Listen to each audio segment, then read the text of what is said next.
What's up, guys? How you doing? Welcome back. I hope you guys have had a wonderful evening so far. I'm gonna switch back over to my side because I gotta do all the stuff on this side. So be right back. What's going on? Hello, everyone.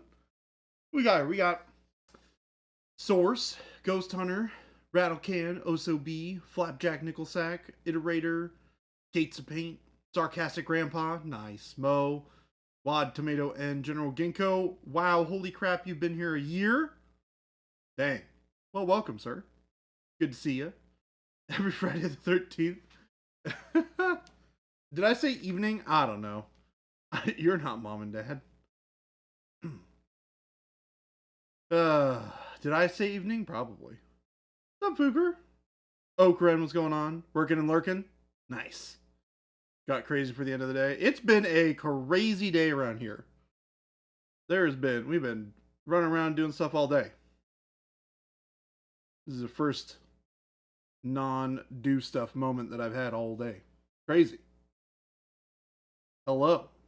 Welcome to the Friday the 13th stream, everyone. How you doing?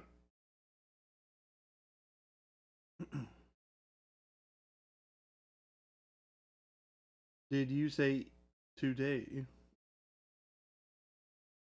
Let's see here. Flapjack, you said, may have never needed a Friday more in my life. What's up, nerds? Oh, I'm sorry, Flapjack. I hope that your weekend ends up being way better than your either week or Friday has been.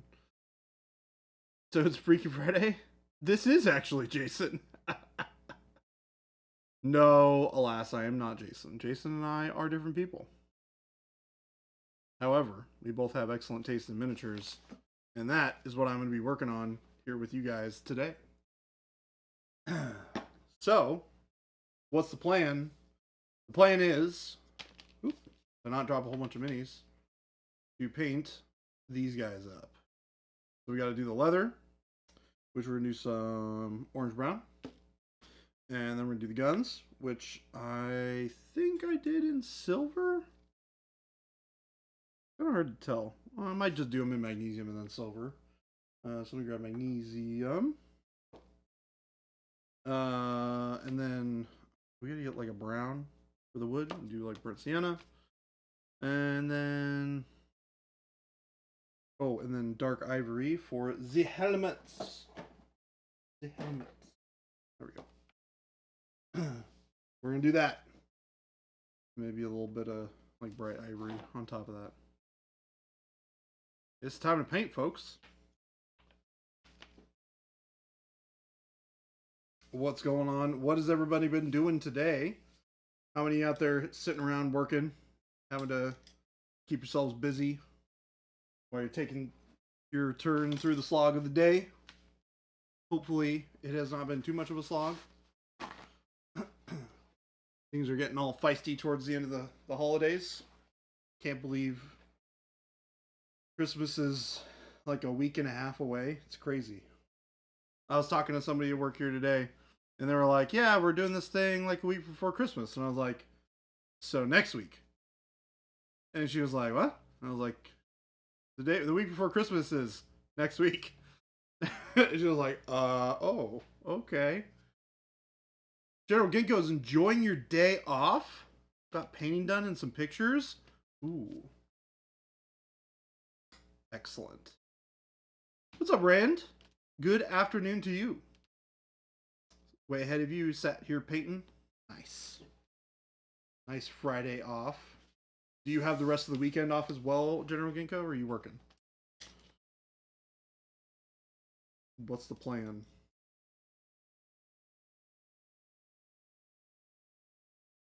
That red looks killer. Thank you.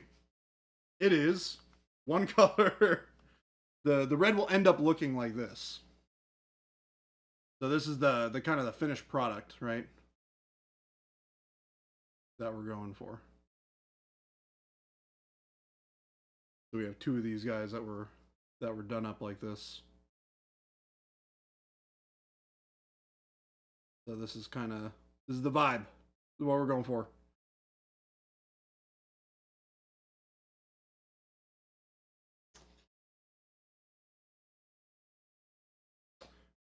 Browning Rebel 30. Nice. Is that still Trench Crusade? Yes, it is. These are the Heretic Legionnaires. Or Heretic Troopers. I think they're Heretic Legionnaires. For Trench Crusade. For the Heretic Legion. And they are super duper cool. No name, I've run out of ideas. What's up, Mike? How you doing? Left you unsupervised? I'm not sure that I would be ever consider myself to be unsupervised around here. It's not like Jason isn't like 20 feet away from here and totally can hear everything that's happening right now. Unless he's in the middle of a conversation and isn't paying attention. But he can definitely hear. Oh man, making a mess, getting paint all over myself. Hold, please.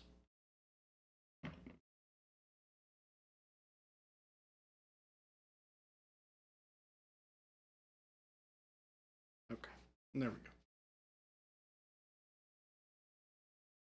But yes, Jason can very likely hear us. So be quiet. You guys are gonna say something silly. Do it very quietly. You know? Right, Chad is supervising. Yeah, you guys are totally supervising. And yes, Mike, these definitely look a lot like Krieg models. They're like Chaos Krieg. These would actually make really good stand-ins for Chaos Cultists. For like Krieg.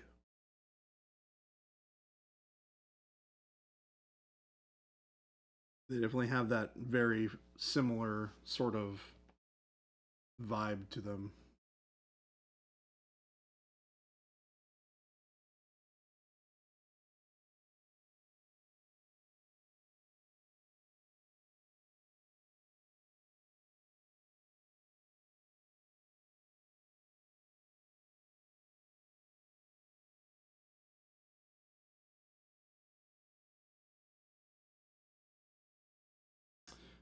You did it last night, Wad?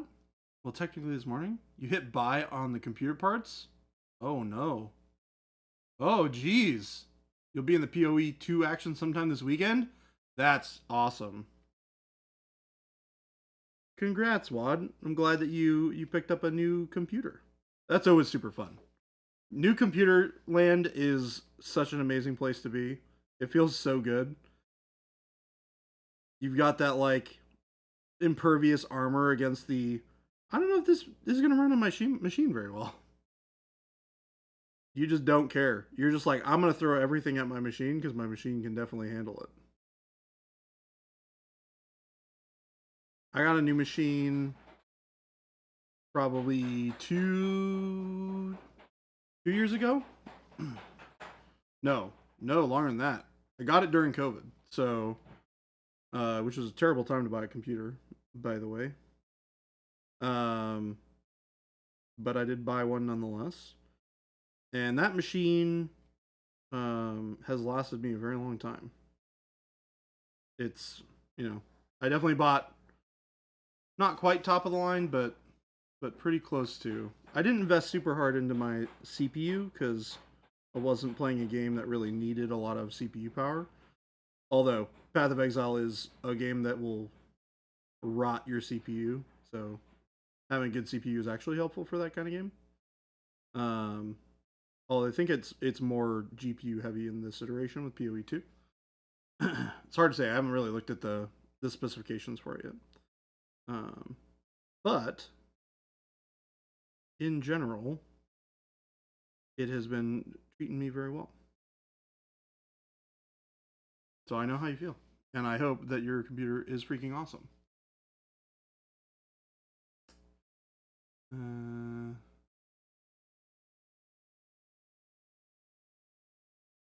General Gunko, you're going to take the kid to see the local light display for the holidays? That's awesome. Just to get your sense. Oh no, Mike. Don't say it. Don't say it. It's the lone Jordan. Indeed, it is. Jen should be along here shortly. She's stuck on a phone call. Brownie Rebel 30 is on a 5 stream streak. Well, hello. Thanks for hanging out with us. Your dedication is awesome. Hopefully, we can continue making you excited to come back. Also back in modern computing. Yeah.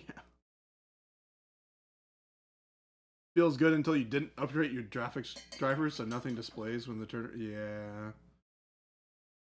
Yeah, I have a 3080 Ti right now. And it's been a monster for a very long time. Tell Chris to stop beating up people in the background. Chris is such a polite and enjoyable person. He would never do that. Player Street, what's going on? Good afternoon. What's up, Relax? How you doing? I'm doing great. It's been a busy day, but busy in a good way. Good stuff happening. All the pieces are moving. Getting stuff done. Feels good.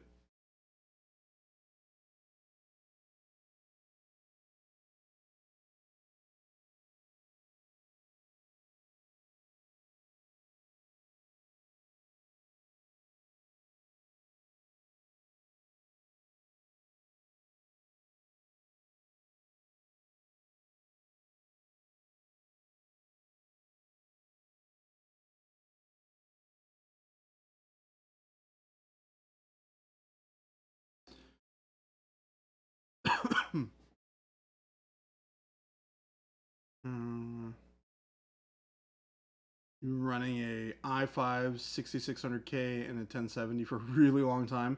I had something like that for ages. I was running a 1060 for like, too long.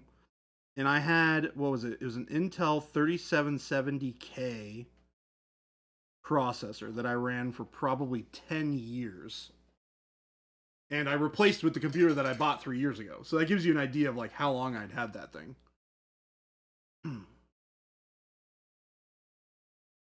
Okay, then was he throwing Smog at the wall in frustration? Nope, Smog's underneath my feet. Not being stood upon, just he's like in front of me on the ground. Relax put an absolute monster entry into the December challenge thread. Uh-oh. Alright. Alright. Upgrades feel great when they're installed and set up. I cry a little every time I have to open the cabinet in my PC. Yeah, it's kind of a pain, isn't it? I'm definitely not the kind of like computer nerd that loves ripping apart computers. It's just like, it's a lot of work. And you gotta like get everything connected again. This is probably only just because I have not done it recently enough to be super comfortable with where everything goes. Not that it's like particularly hard to figure out.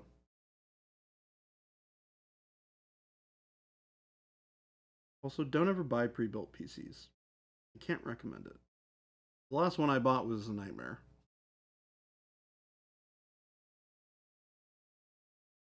I had to recruit like 10 different people to try and help me figure out what the heck was going on. And my BIOS needed to be updated, but it was a weird motherboard, so it needed to be like updated in a very particular. It was just weird. Brutal Burrito, thank you for the sub. Been here for 8 months. Holy cow! Oh, you were kicking Smog. That explains the sound. Nope, was not. Wasn't me. Yeah, I was in my 20s. I'm over it. Yeah. Turns out, being in your 20s is overrated. 30s is much better. I am enjoying it so far. Feel a lot more like an adult, which is great.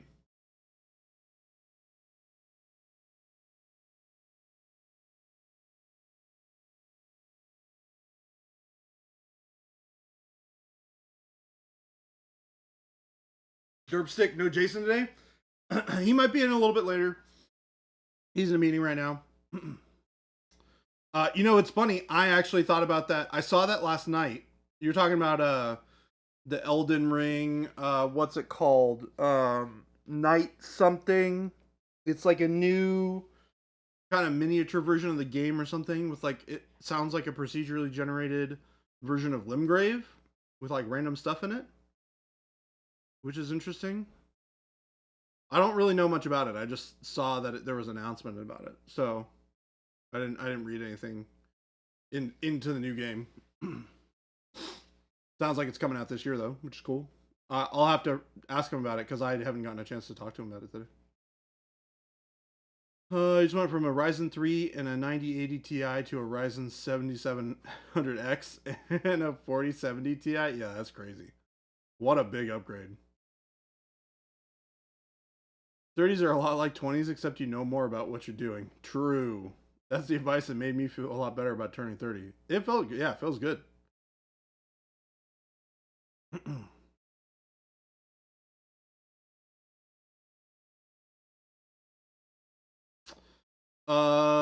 Let's see here. My 30s kind of suck too. Here's how my 40s are where I get my stuff together. It's all right, Wad. It's all right. Mike Jordan, are you going to be getting any of the new SBG minis? I am not currently planning on it as of yet. I don't have a ton of excitement when it comes to Rohan. I'm more of a fan of the like traditional Lord of the Rings stuff. I don't know. I'm not sure what else I would want to do. I'm not super in love with my Azog's Legion stuff. Even though it's cool. I really like my Mordor stuff. That's kind of be the one that I keep around.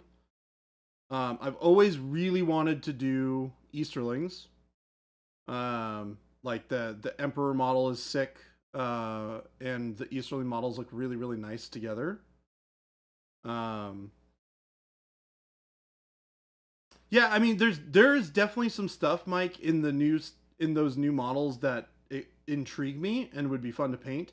I haven't done enough research into like what exactly like where all of that stuff can be used. So that's the kind of the thing that I'm trying to figure out. Once I have a better understanding of like where and how all that stuff can be used in the game, then I'll be more excited about it. But yes, that stuff all looks really cool. Like all of the new models that they've shown off seem really really great.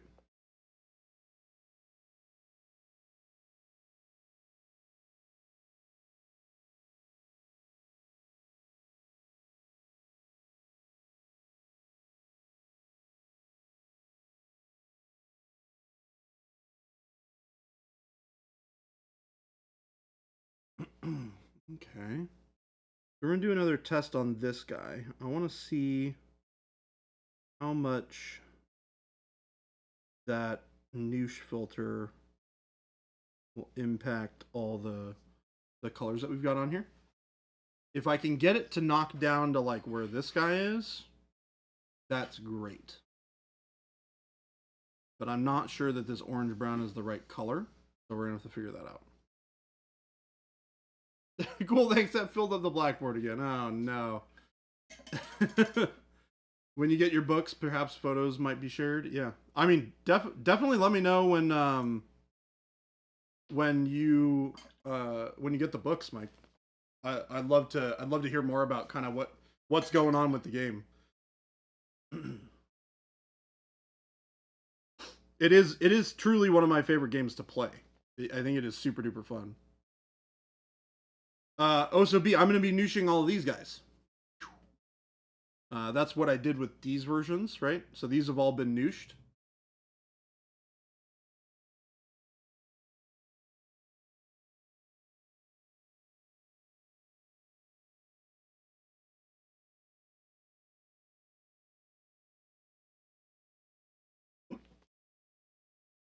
Oh, that's what I was doing.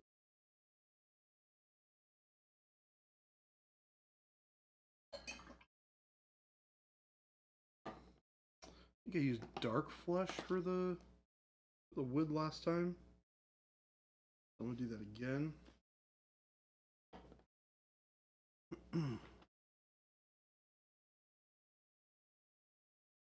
Brutal Burrito with the resub? 12 months? Hello. No, 8 months. What? I'm confused. There was a sound. I don't know if I would call it lame normal nooshing, Mike. I would say regular awesome nooshing? Totally.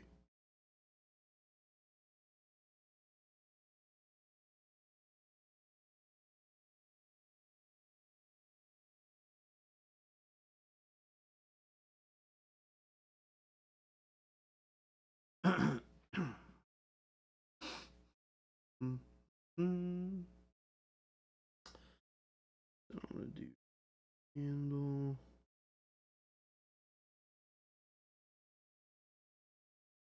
Well,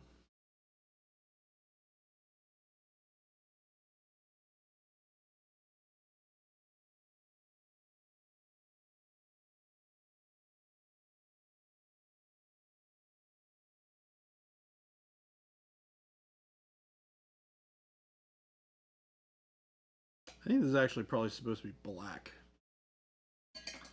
Hmm.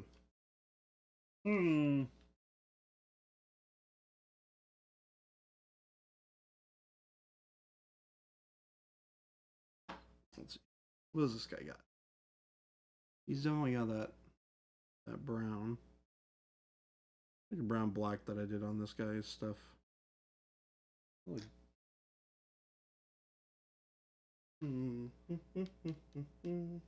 Oh, I did black brown. Or yeah, black brown. That's what I did.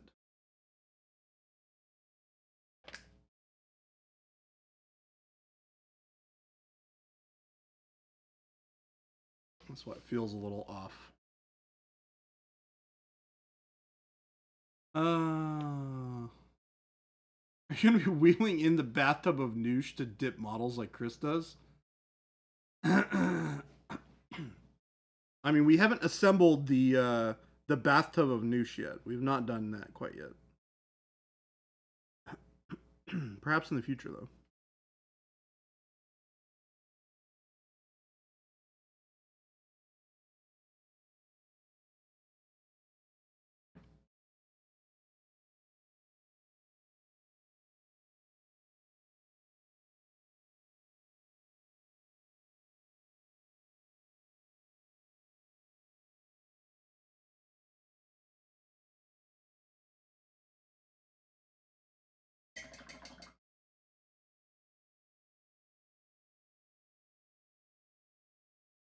Noosh dunk tank at Adepticon.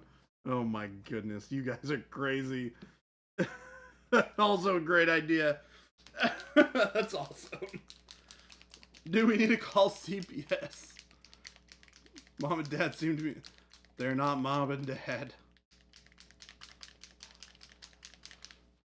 Happy Friday, Jade.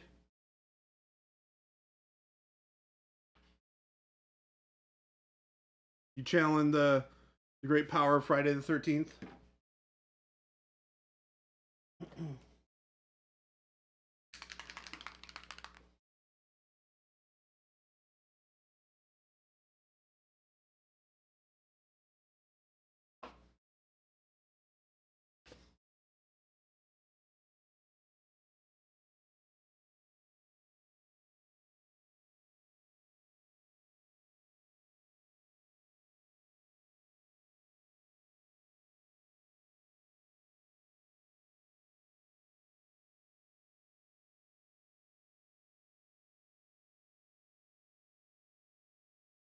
So you'll notice I'm just kind of painting in all the bits and bobs. We're not really doing a ton of highlighting here. All that highlighting is going to be done after the noosh steps.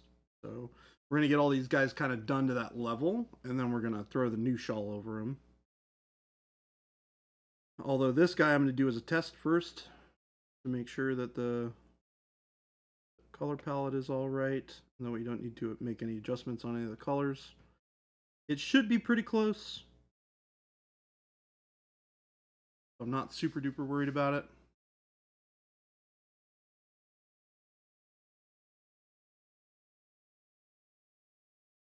You should be painting a Knight Templar in honor of the day. Nope, painting only bad guys today. It is the Heresy Friday. Jason and Jen aren't even here to say otherwise. It's great. Only heretics in the chat today. Chatterino.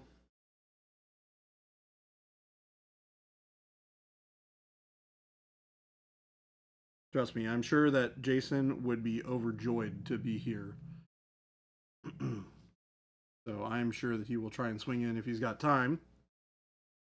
If not, then we'll have to see him next week.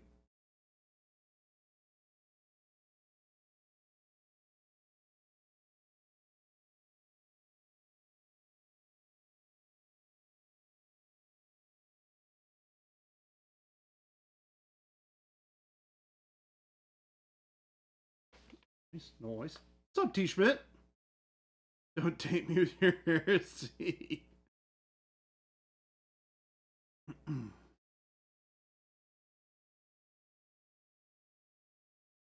Oh, bad guys. So the Pope? What?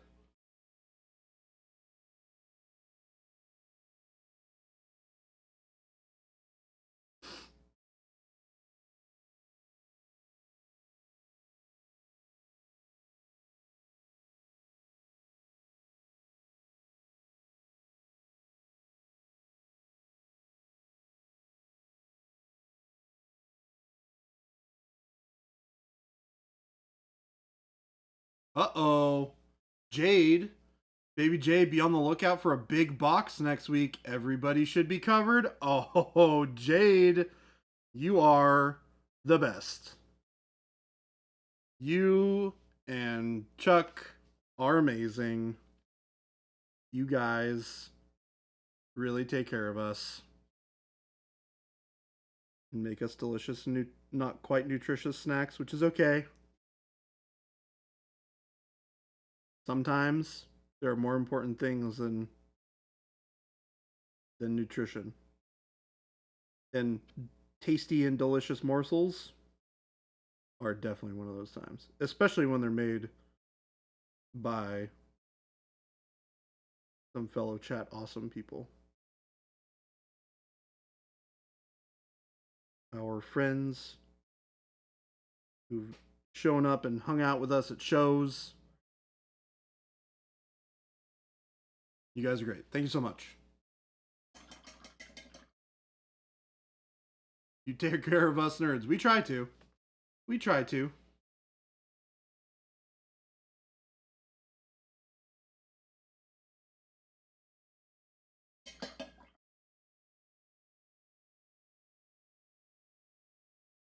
I need the Dark Ivory.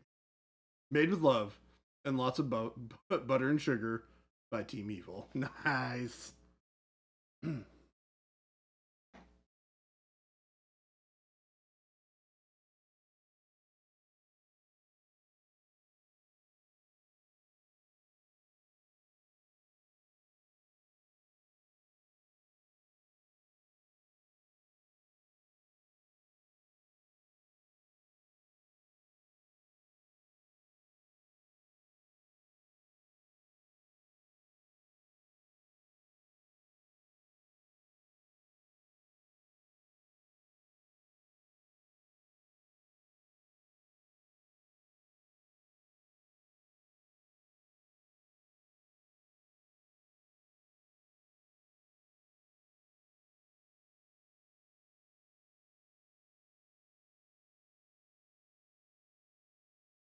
Whoa.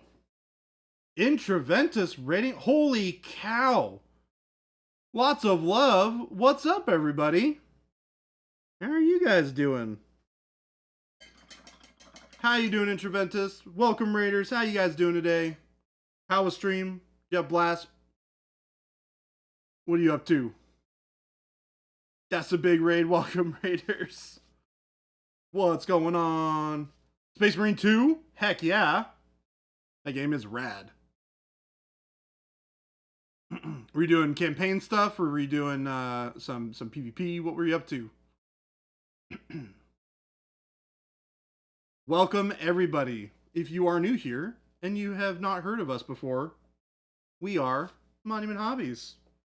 And we make this awesome stuff called Pro Acryl, which is a top tier, amazing, best in the world miniature paint for all of your painting goodness. And we are showing it off right here. PvP then operations. Nice. Nice. Night Jester, thank you so much. We've been here hanging out for the last week or two, painting up a bunch of Trench Crusade models. If you guys ever heard of that before, it's a new Kickstarter that just finished funding about, what, 2 weeks ago, 3 weeks or something like that. Absolutely super awesome models. Totally wacko and crazy. They've got this guy, Sin Eater, with this unfortunate human being on the back. Absolutely crazy. Let's see what else. What other cool stuff we got here? We got the Artillery Witch. This is super duper cool. Great little model. Super duper fun.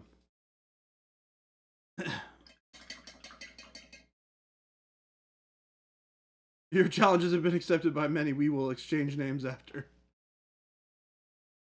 I agree. Love your paints. Nice.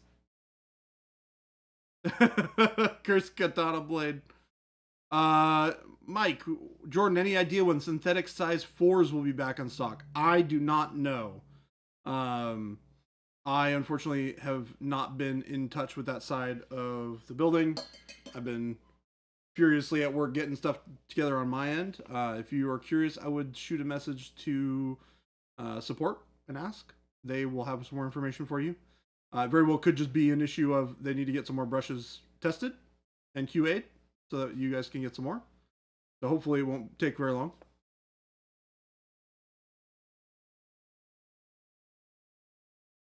Angzar Arts, if you've not heard of Pro Acryl, you're not watching a Ninja. Nice. Turns out we have a wonderful signature set with that man. Good old Ninjon, one of my favorite colors here, dark plum. It's great. Surprised I'm not actually using it on this, because these models are spectacular. Dear enemy, we grant you this courtesy. Our attack will not happen at night. Challenge accepted. Give our paints a try. You will not regret it.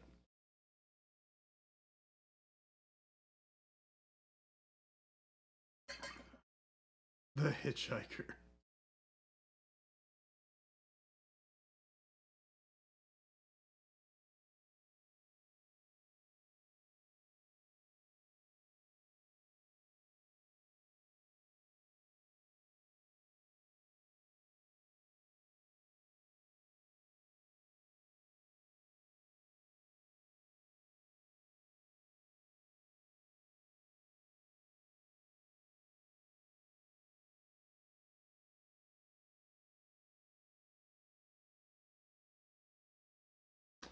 All right, this guy's looking pretty good. I think we're ready to give this a test. We're going to be showing off one of our really amazing super special mediums, our Noosh acrylic weathering medium.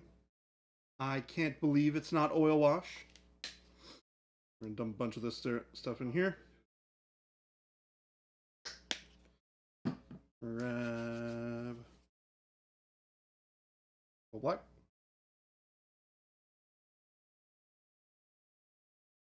And some transparent brown. Crap, late for a meeting. Good to see you. I'll ping you when I have a message. Yeah, awesome, Mike. Let me know. Definitely.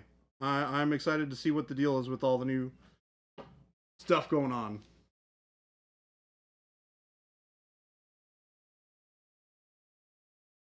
We're going to mix all this up.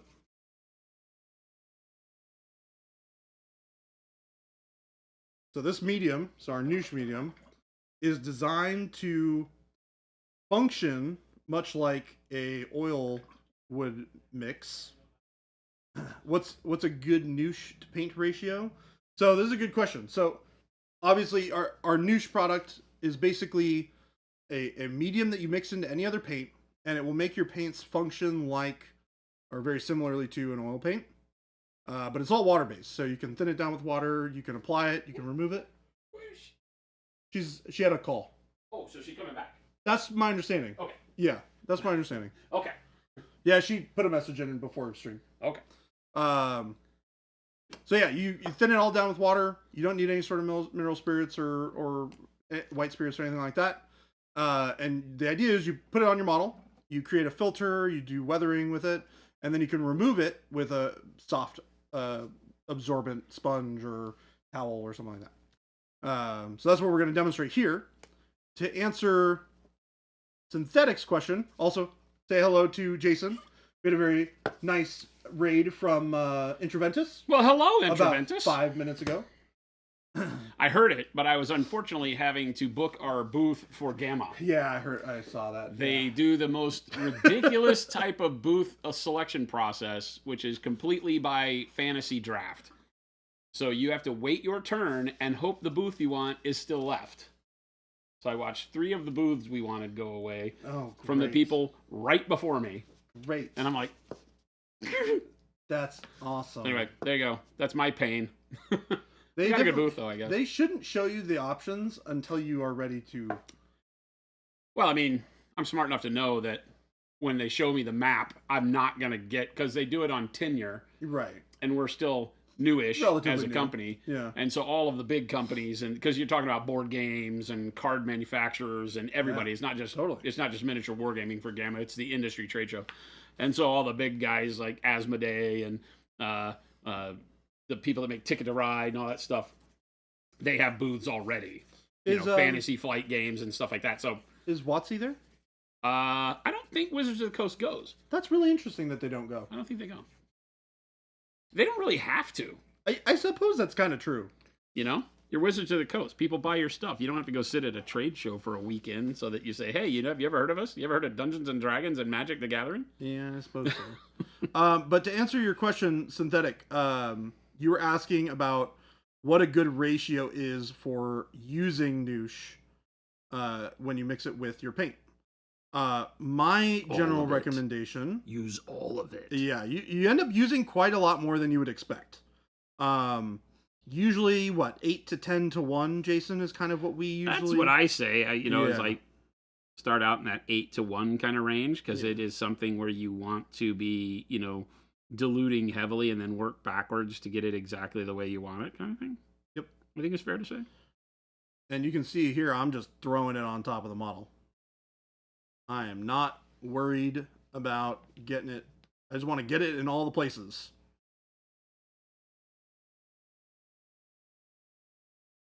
And you can even leave it. I'm not super worried about this drying. We also got a pretty awesome joke here from Cursed Katana Blade. Took a date to the zoo. Wait, I took a date to a zoo. It had one dog. It was a Shih Tzu.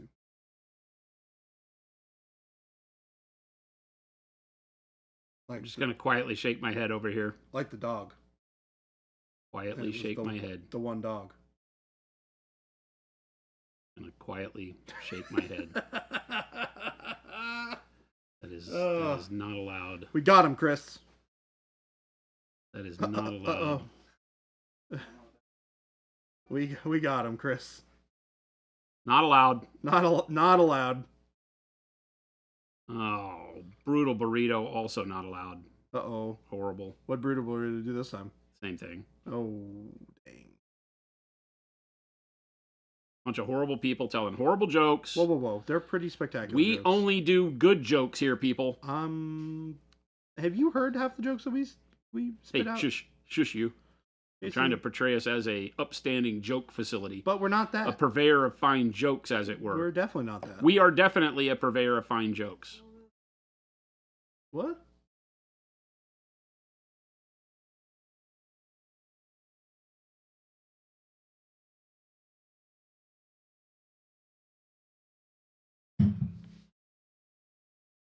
All right, step 1 complete. Oh my God, Telemachus. And then it's you. Right on the heels of other bad jokes, we get our own Tell sighting. Telemachus says that he did his first nude painting session. Oh, gosh. He thinks it turns out great, but his neighbors aren't very happy after he finished his porch. News alert. We got the band back together. Why did everybody like to hang out with the mushroom? Because he was a fun guy? That's good. That's good. That's a classic. Chat, we're hiring. For your position? I'm fired. Chat, I'm fired. We're hiring. I fire myself. Can't deal with you people. I'm fired. Get me out of here. Can't deal with you people. Why did the farmer go into music after a bad harvest? Because he had a bunch of sick beets. Nice. So if I were to go to a farm, so a beet farmer, as it were, and I were to say, hey, how are your beets? After a particularly bad crop, does the beet farmer say they were sick beets? Mm-hmm. Is that the language that beet farmers use? I probably would. I mean, in my mind it is, because that sounds awesome. We're going to have a beet garden now. Jen's going to be like, beets. just so she can say, we got sick beets. I like beets. Ill beets. Sick. How does Ill. the moon cut his hair? Ill. Eclipse it. Oh, it's just so good. It's so good because it's so bad.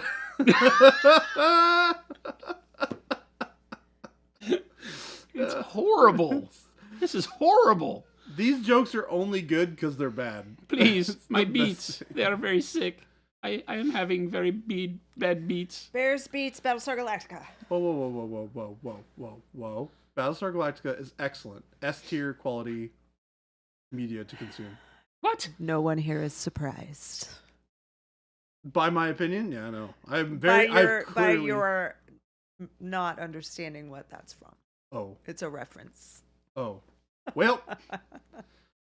I'm actually a little surprised that you didn't get that one, though. What is that one watch from? The Office? No. Okay. Burning Rebel says it beats the hell out of the competition. So, Oh. so the problem is you have to read that one, right? You have to be reading that one. That's like meat is murder, M-E-E-T. Only for the introverted. T-Schmidt's like, I don't even watch The Office and I knew that reference. He's seen the memes enough. Brutal burrito. Everyone's heard about Murphy's Law. Anything that can go wrong will go wrong. But have you heard about Cole's Law? Yes. It's thinly sliced cabbage. Coleslaw. Cole's Law. Coleslaw. I'm waiting. I mean, I've only been here for a few minutes, and I have not seen any brand new jokes. These are all... These are all oldies. recycled. Oh, Jen's calling you out, chat. Dang. That was a call out right there. Whew. That was some hard love from Jen. Jen's like, I know those two idiots are laughing at you, but I am not impressed.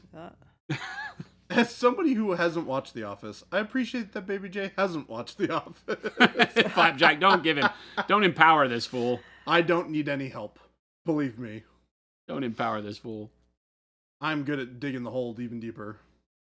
What's the difference? Oh, God. All right. That one I like.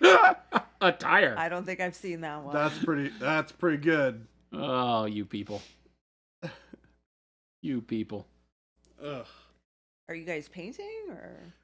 I'm trying to. These jokes Well, are we killing me. were until you came in and disrupted everything with your bad jokes. Oh, jeez. I'm not taking any of Hold that on. today. I don't think Jen has contributed any jokes to the chat. I think Jen is very safe from this. No, but I'm immediately blaming somebody other than myself for procrastinating. So I'm and sitting it over would here be procrastinating, and I don't want to be blamed for it. I don't want to take responsibility for my own procrastination, Oh, okay. Baby J. So let's get it straight here, Sorry, Jason. dude. I tried. You tried what? Nothing. To do your best at throwing everybody under the bus? Well, I'm pretty good at it. I don't Yeah, have to I try told very you. hard. Yeah. Flapjack said, I'm the one who needs help. Everybody keeps yelling at me that I need to watch The Office. I mean, you don't if you don't want to. Here's the thing about The Office. There are some characters on that show that are pretty close to making it unwatchable. It's tough. It's tough. I felt the same. I love the show Schitt's Creek, but I feel the same way about that there is a character on that show that nearly makes it unwatchable for me. Which character? Roland, the mayor of the town. Oh, that I don't know. I never watched that show because I don't like it. That show bums me out. The Community is another one that I find unwatchable because of characters that are just terrible. Yes, there's also some characters on The Office that really make it worth watching, which definitely outnumber the bad characters. Because it's really just Michael. It's hard to watch. Creed is fantastic.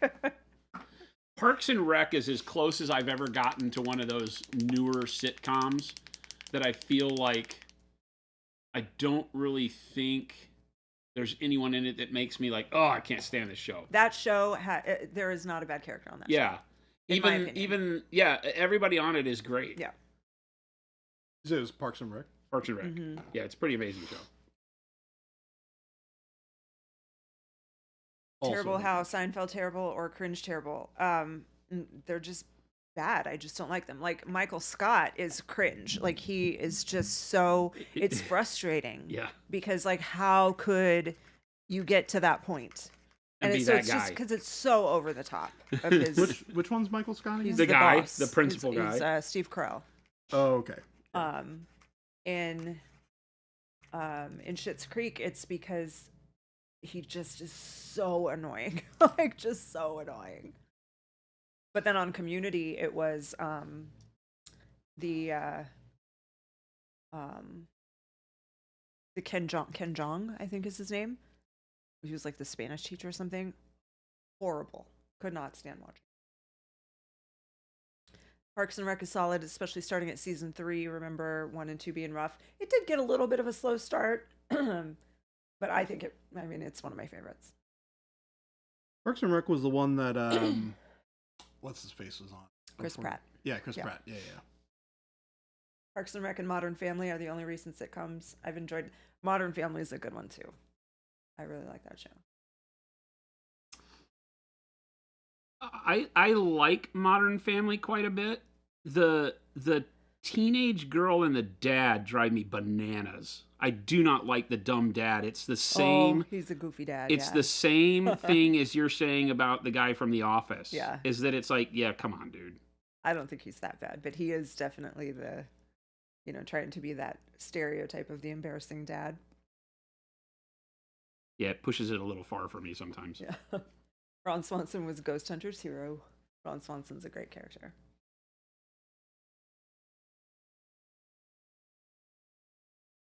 Ron Swanson is such a good character that it bummed me out when I had to hear the actor talk without being in character. Opposite. Oh, really? Oh my life. God. Yeah. It ruined it for me. Is he totally different? I have to Totally make sure I opposite in never real listen life. to anything that man says out of Wow. character. Yeah. Really? It's horrible.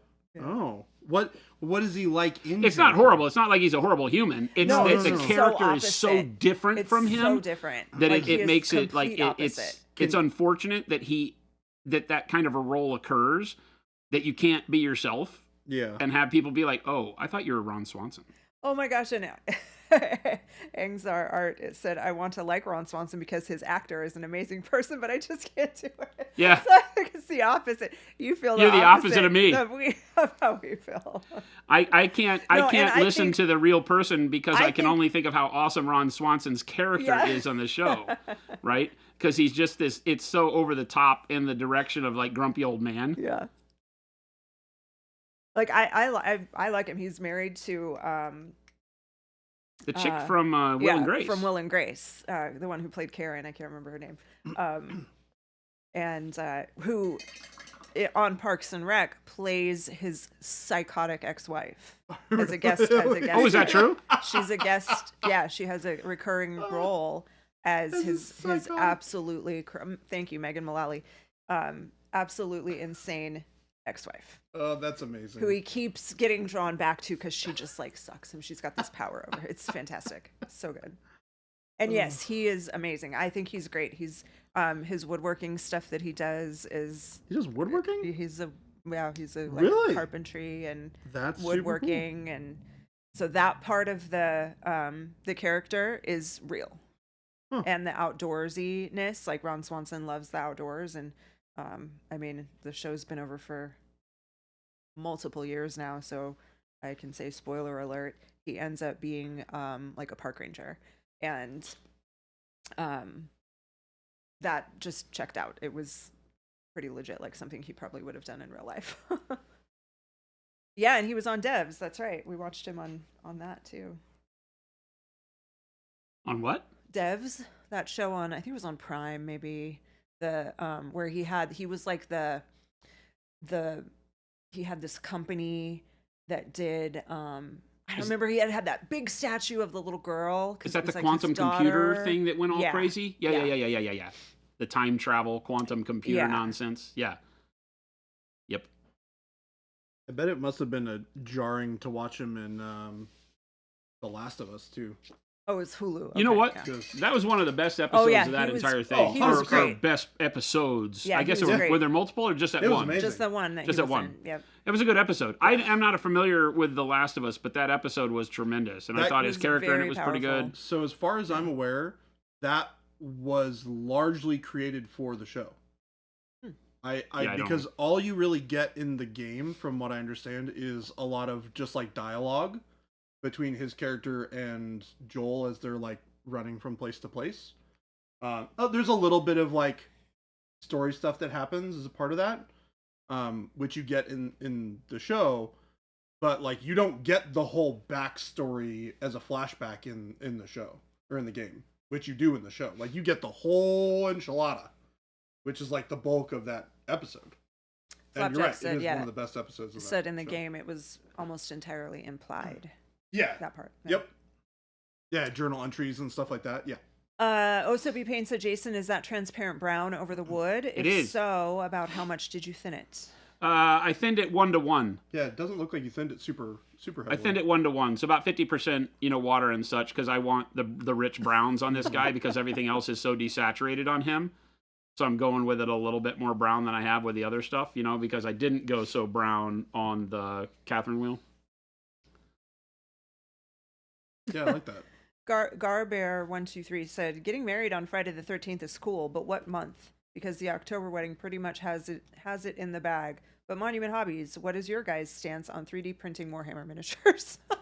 That was some rambling. Totally unrelated thing. Yeah, That was some grade A rambling. there's a whole lot of stuff there. What is our stance on Opinion? 3D printing Warhammer Yeah, minis? your stance on 3D printing Warhammer miniatures. So here's, as an individual, Monument Hobbies has no stance. As a company, we don't like the idea of stealing other people's intellectual property because we're a company with intellectual property. We wouldn't want it to happen to us, so we don't want it to happen to anybody else. Yep. That's the stance.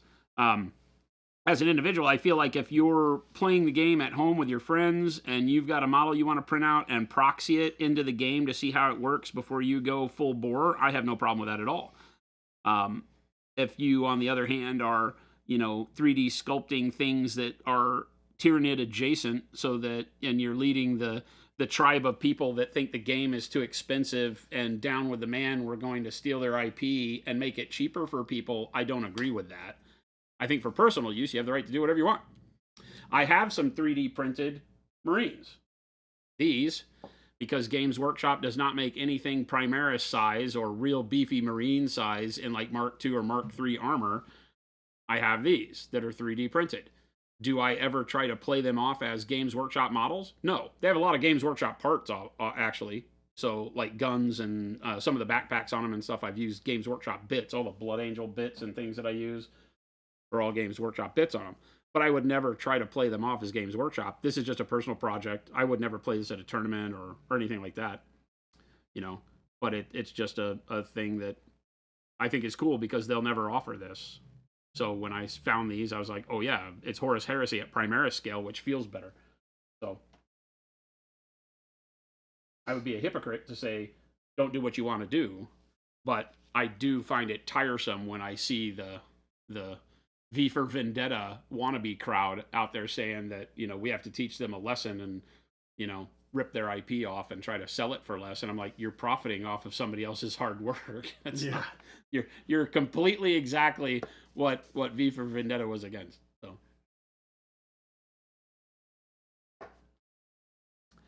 bolt action proxy, sure, yep.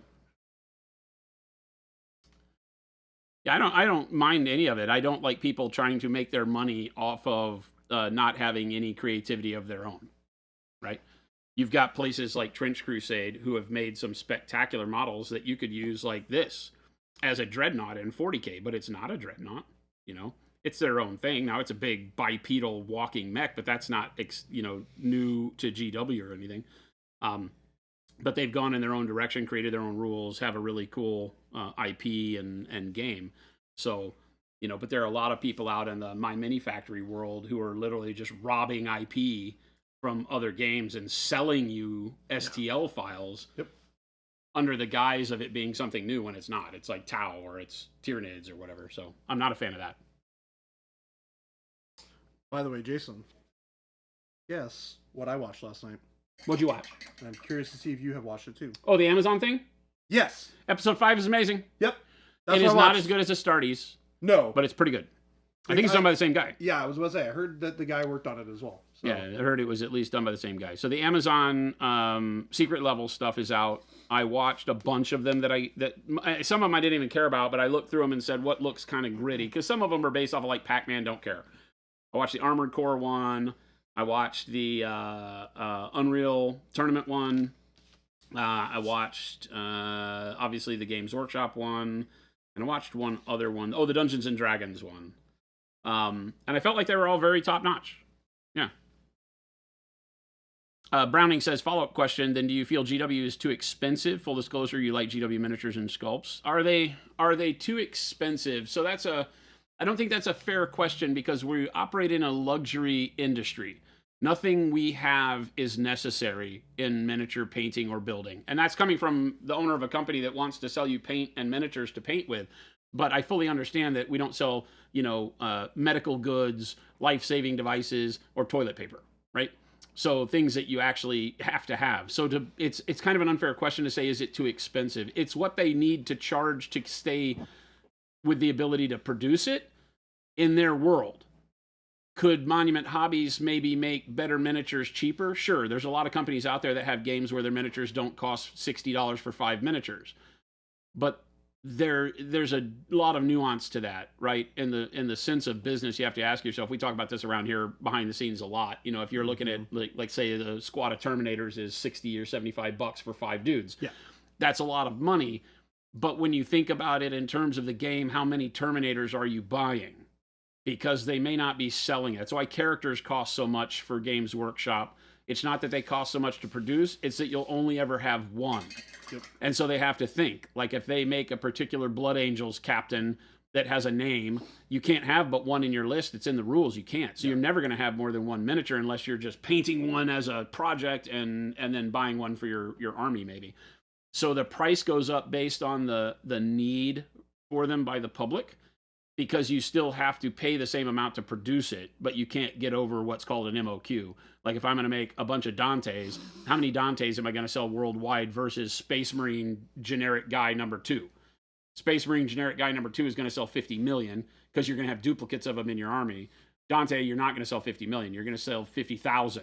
But I still have to make the same amount of Dantes as I do Space Marine number 2, because that's how production works. Yep. So are you throwing them away? Are you putting them on a rack hoping someday you sell them? So they have to make up for unfortunately, all the slough and things that they don't sell in a lot of cases. So they're pushing the cost so fast, the price bloat is eventually. They have a lot of pressures. They've overhired. I mean, probably. They're a big company. They have over 1,000 employees. That's tough. Jen and I, our head spins when we have, closing in on 30. They have over 1,000 employees.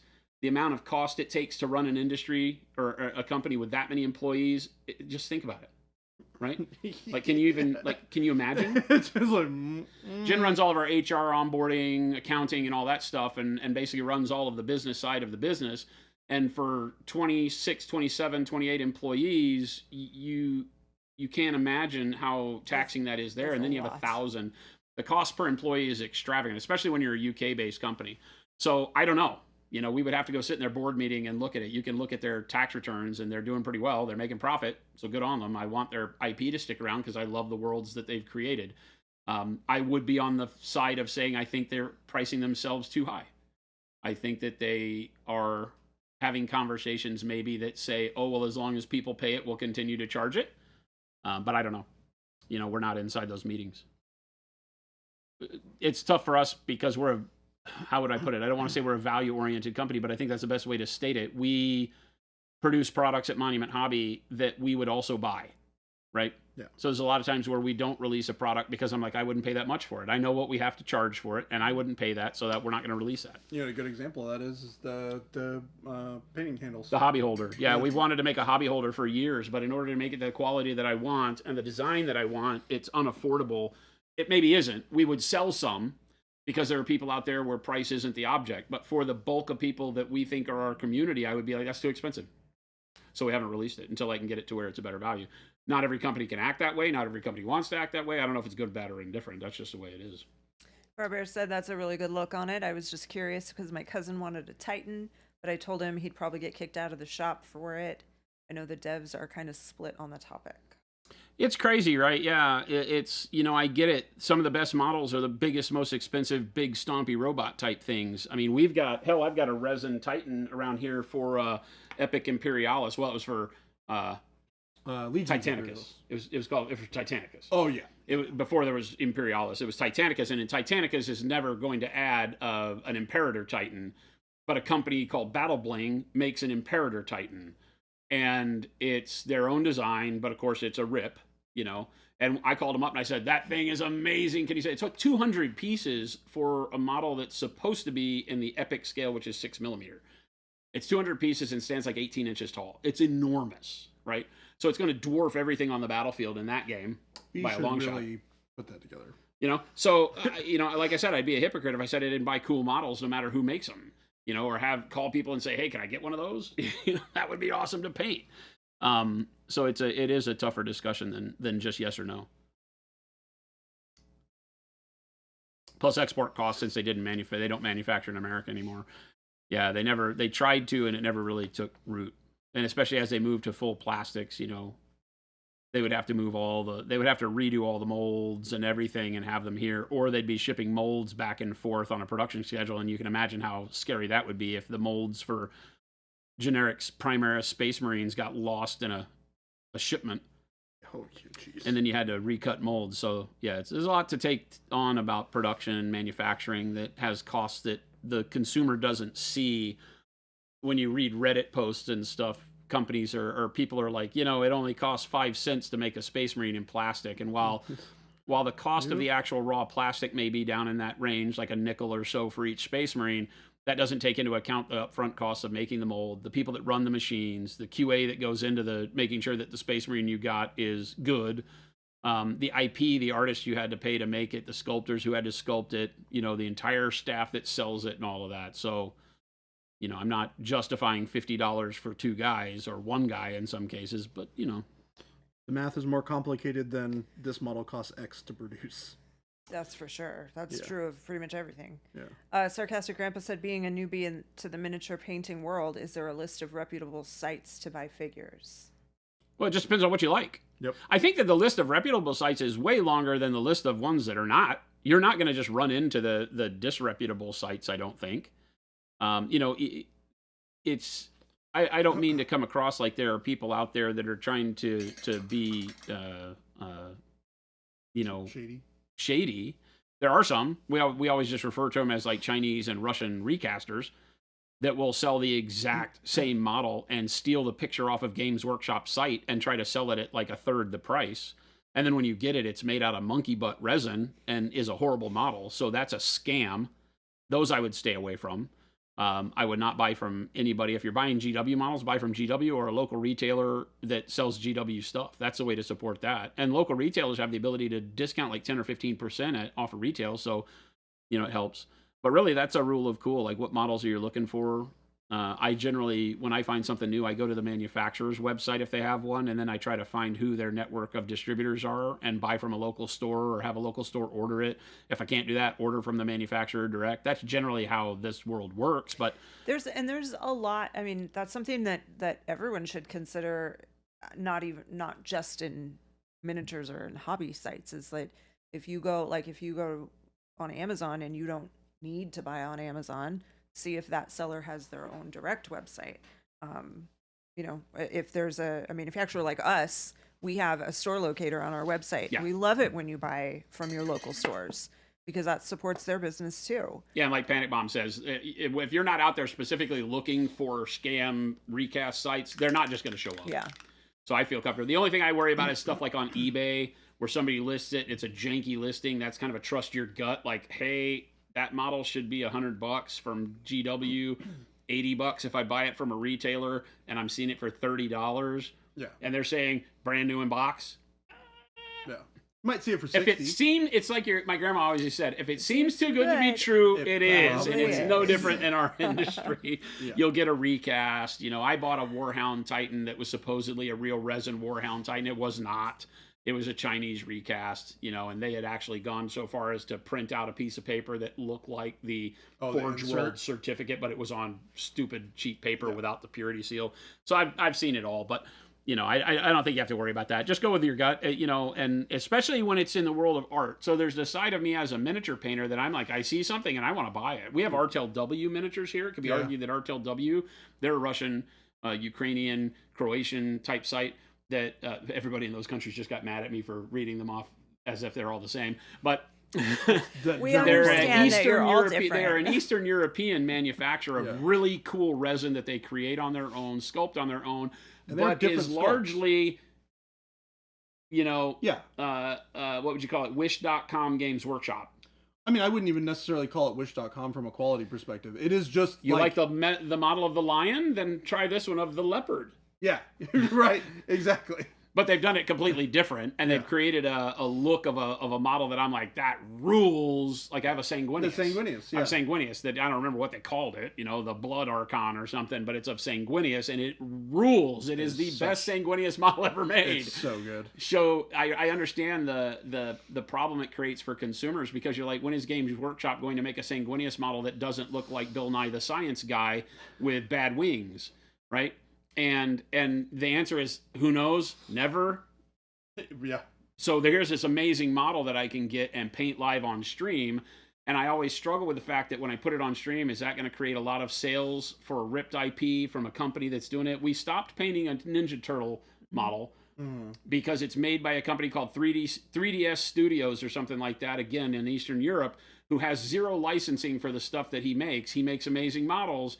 But I asked him specifically if he had the licensing, and then I asked Kevin Eastman, and Kevin Eastman didn't know anything about it, and I stopped painting the model. That's a little closer to heart because I've worked in that world before with the Teenage Mutant Ninja Turtles, and so that one was a little bit of a thing where it was just my own. I felt smarmy thinking about it, but you know. Anytime you shop for STLs on eBay, you've been able to find the original artist almost always after about 10 minutes. Yeah. Yep. Yeah, exactly. And some of those people have like reseller tickets. It's always so hard in the world nowadays. You know, I got to be honest. There's part of it that says buy what you like. You know, do your thing. You know, be fair to the companies that make this stuff and realize that as a consumer, if you continually move away from the origination point of the product and buy cheap fakes, that the thing you love will no longer exist. I think that's the biggest way to look at it. If the whole world were to stop buying Space Marines and only buy them from people that are calling them Space Warriors on whatever STL site we go to, then it will hurt GW and there will be no more Space Marines at some point. And while that seems far-fetched, that happens a lot, you know. It happens to a lot of boutique sculptors because China will start to recast their stuff, and you can look at it and buy it for $150. You can buy it for $20 on Wish.com, and all of a sudden they go out of business because they make no money. So there is a real effect to that. It hurts smaller businesses quicker. So Brutal Burrito said, what if my local retailer actually charges over MSRP? Because that's what the biggest game store in town does. That's rough. And if you can't shop anywhere else, that's rough. That's one of those vote with your wallet type things. Yeah, right? and you know, what you might do is see if you can find it somewhere else for, you know, less, even if you have to pay shipping.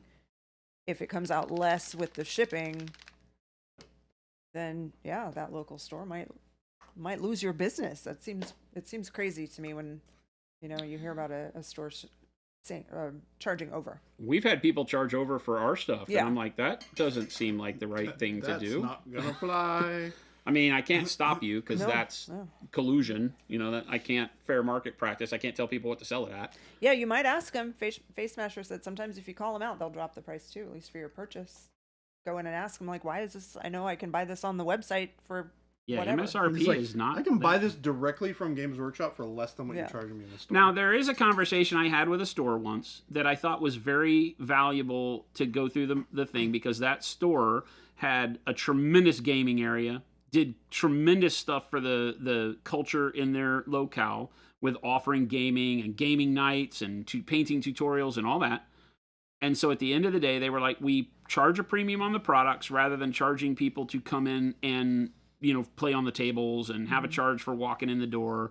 And we make that known. So when they had a sign, you know, out that said that same thing, that, hey, you know, we charge MSRP or greater on all of our products so that we can continue to offer you an awesome place to be. And they had, like, you know, drinks and snacks and food and stuff like that. And I think it's brave to do that. But if you're offering a big value, then you can charge for that value. And by having it just make, you know, your products be MSRP instead of heavily discounted, I think that's almost fair. There's an argument to be made there, I think, is the way to say that. Dream Big, Build Small, great name, said, just picked up the Pro Acryl Snow Paste. I'm excited to use it on my next diorama. So good. It's so good. It is good. Super Bleeder orders through a game store in another state that does 15% discount on GW stuff and free shipping on orders of 100 or more. Yeah. You'll find that a lot. Very common to have a bunch of stores that will sell. You want good competition. Yeah. You know, let's just be honest. You want good competition. Even in our little niche miniature world, you want to be able to go and get a place that's a good price and all that, and I don't have a problem with that at all. We purposefully don't do sales and stuff on our website, which makes some people mad, but it's because we don't want to compete with our retailers. We let the retailers pick the price for the street price for Pro Acryl. We tell them what they can't advertise it any lower than that because we're not a discount brand, you know. But we let them fight it out. You know, if you got a guy in your area that sells our paints at a particular price and it's a better price than the other guy in the area, buy from who you like. Vote with your wallet. But just realize that by buying the cheapest one, if you hurt the place that has the better place to hang out, maybe think about that. Maybe paying an extra 10 cents a bottle isn't bad if it gives you a better place to go hang out with your friends. Yeah.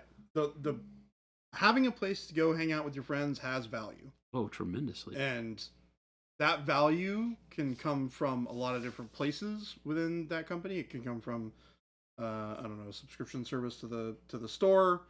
They get perks and stuff like that, or whatever, free drinks or what have you.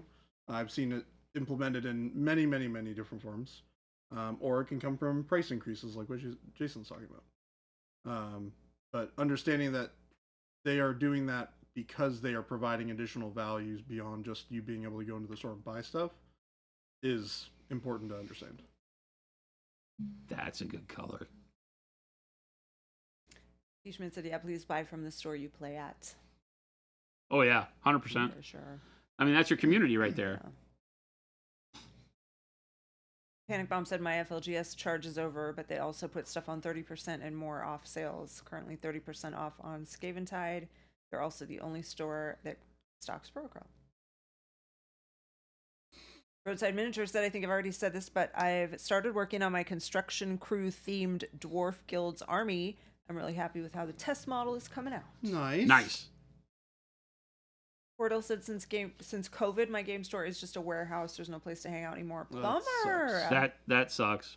We saw a lot of stores. Well, we didn't locally, thankfully, but we heard of a lot of stores, both people that we deal with and just things from you guys, you know, in chat talking about where stores that couldn't have their doors open during COVID, of course, at the end had found ways to either continue making their money without having to run the open store part of it through web sales or eBay or, you know, switching over to cards and trying to be starcity.com or whatever. And yeah, in some cases you lost the hangout place, and that's really a bummer. Not gonna lie, that's a bummer. Hopefully you've had another place pop up that gives you a really cool place to go.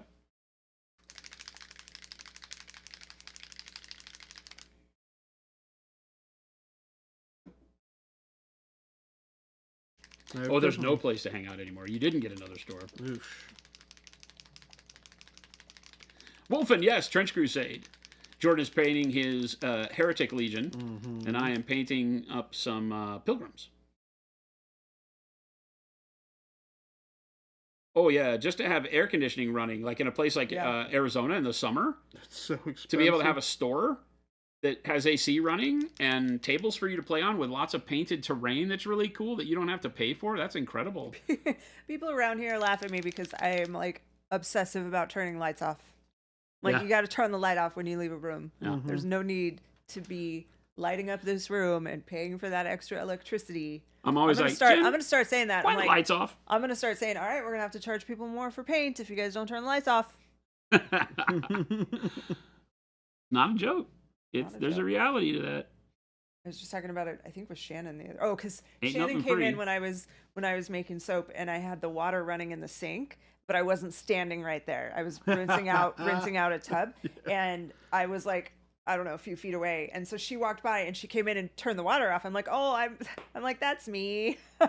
Like, I know it's a process. She's like, I just can't watch the water just running. I'm like, no, I know. And then we talked about the lights, and it was when I was teaching, because they were super specific about wanting us to make sure we turned the lights off if we were not in the room. Like they were mega penny pinchers, obviously, in school. Oh, at the school, yeah. So it's like just a way of life for me.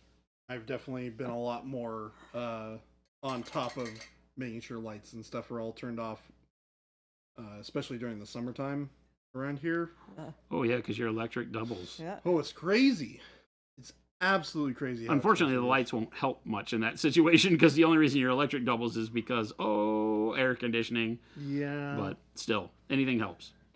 Every little bit can help. Yeah. The sensors, that'd be interesting. Maybe we should look into that. Yeah, light sensors are good in some rooms and not in others. It depends on what you're doing in the room. We did because you either have to have it turn on for an hour at a time, so that when it goes off and you wave at it, you at least get an hour. I had to do that. Because in my office, it would go off on me all the time. Yeah, because you're just sitting and not moving. I'm sitting there staring at the computer and typing and not moving. Yep, we had those, and in some of the classrooms, and if I sat too long because I'm like doing grading papers or something, I would have to stand up and like wave my arms to get the lights to go back on. So I worked for an engineering firm for a number of years, and we installed those in the bathrooms, right? Because we made a product at Lutron Electronics. We made lighting control switches, and they were all smart in some way. And so we made some that were motion sensing. And so we would put them in the bathrooms and set the timer to where it was only a max of 10 minutes when it went on. And people would demand to have the ability to make it longer. And I was like, there is no reason for you to be in the bathroom longer than 10 minutes, right? If you can't get it done in 10 minutes, you're going to do it in the dark. That's what we need here. You know? Because we'd have people you hear and they're like, somebody turn the light on.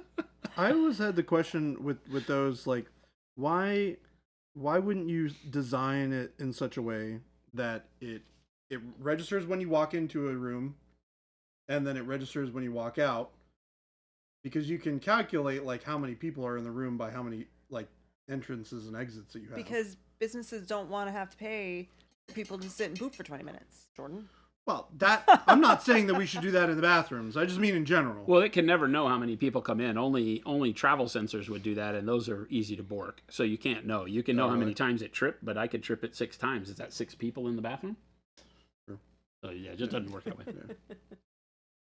Doing dishes and laundry overnight in Arizona to avoid peak hour prices? Exactly. There's the time of use plan from the electric company that if you... Yeah. They want you to do all your stuff after 8 p.m. Yep. Roland Knight said the game store here used to sell a lot of games. It now has downsized to only sell Magic and Pokemon. Its main business now, with only a half shelf of D&D books and minis, and if you're lucky, a book of BattleTech. We see that a lot. Yeah. Card games rule at some point and make it really difficult to keep something that, you know, when you sell one, you might make a lot of money if you sell one box of wargaming stuff, GW, whatever. But if your community doesn't support and buy enough, then it costs you a lot to inventory it, and it just sits there gathering dust and taking up your shelf space. Whereas cards take up much less shelf space and can turn a tremendous profit if you spend the time and have the knowledge to know what's collectible and what the growing prices are. It's a volatile market. It's like trading commodities. But if you're good at it, then we've seen a lot of stores move to strictly cards. We had a big one here in Arizona. Right when I started dating Jen, as a matter of fact, one of the big stores got rid of all of their wargaming stuff, and it was right when not right when we started dating, but right when I was moving in with you, and I went over and got some models from it was I don't know Desert Sky Games or I don't know what they're called, but anyway, went and they had a clearinghouse sale, and I was able to get crazy amounts of GW stuff for like free, nearly. Game Delay said, thanks to you all talking about standing when painting, and because of my hip muscles, I now work at a standing desk all day. That's awesome. I've also realized how much I fidget. Motion sensors are no problem. Yeah. If you fidget a lot, then maybe you can keep it going. I can't. I sit there, and then it goes off on me, and then I get bummed out. Like, oh no.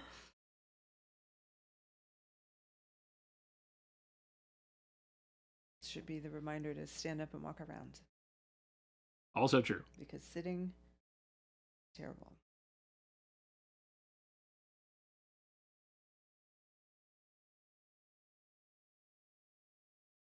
Yeah, standing desks for us in painting have been the way we've done it for years and years and years. When Jordan got here, I don't think he knew what he was up for. No. I did.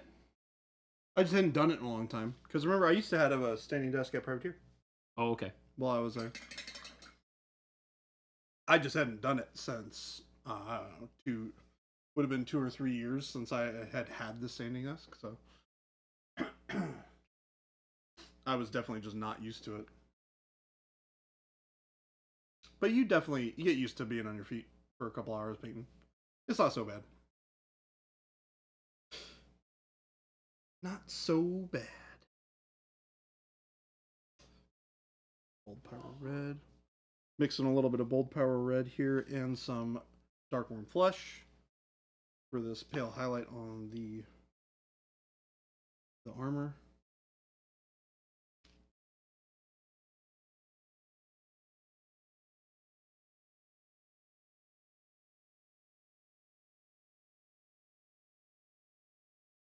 Sitting is the new smoking. I say that too. I'm with them. What's that? Flapjack said, they say sitting is the new smoking. I said, I say that too. Feels like that could be true. I am with them. It's as bad for you as smoking. But then the problem is that standing is also just as bad. It can be if you don't move around a little bit. The reality is that motion is the thing that saves you. Yes, exactly. Staying too long in any position is always going to be bad for you. T-Schmidt said, now upgrade to a treadmill painting desk. I would enjoy watching that. Chris has one. Well, he doesn't paint on it. No. But it's his desk has a treadmill on it, yes. You'd have no stability whatsoever. I can't even walk on a treadmill. Really? I proved that. I like fell off the damn thing. What? When we were shooting the bag commercial, we had to turn it off because I was like, I can't walk on this damn thing. Really? Yeah, I can't walk on those. I can't do treadmills, and I can do the stair stepper things. I can't do a treadmill. Never have been able to. I have a hard time with I have to move. I have to be in motion. So what about escalators? I can do escalators, but I have a hard time with the moving sidewalks. Interesting. Like at the airport. I can do those. Those you're not having to walk on. I mean, I'm fine on them until it gets close to the end, and then I'm like, okay. Figuring out how to get off. Yeah, that transition's fast, a little or weird. slow, Yeah. and I usually just stop and wait.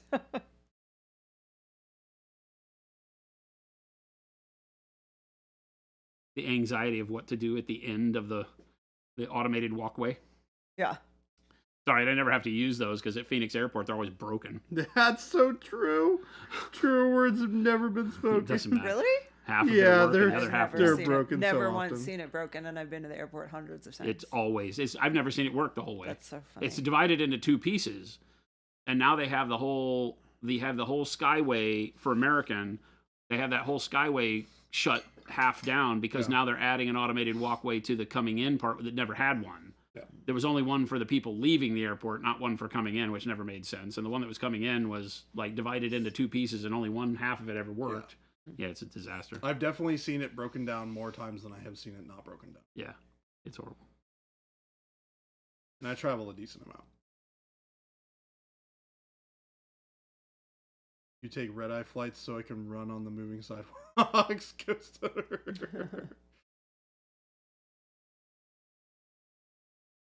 Broken moving sidewalks are just sidewalks. Yeah. Well, no, they don't even let you in them. Yeah, a lot of the Oh time. yeah, those they usually. It's They not have like them the barriered off. escalator where you just have to walk on the. It's not like an escalator. When I was shopping last night, one of the escalators was broken, and it very clearly said down, and there were people walking up it. I'm like trying to go downstairs, and I have to wait for all of you. Where this? People I'm like, are so. here's the sign that says down. Ugh. Like the up escalator that was functional is right next to where you're walking up right now. It's just people are weird. Hold on, game delay. Let us not besmirch the ice cream machines at McDonald's, okay? Those like dollar sundaes, not sundaes. The sundaes are a ripoff, but the dollar ice cream cones, those are a good deal. This is good. This is decent, not ice cream. I will agree with Jason. It's not ice cream. It ain't ice cream. But Soft it is. serve. That's why they call it soft serve. It's an acceptable alternative when you're in the mood. With soft serve, you have to question what part of the cow is actually being referred to as dairy.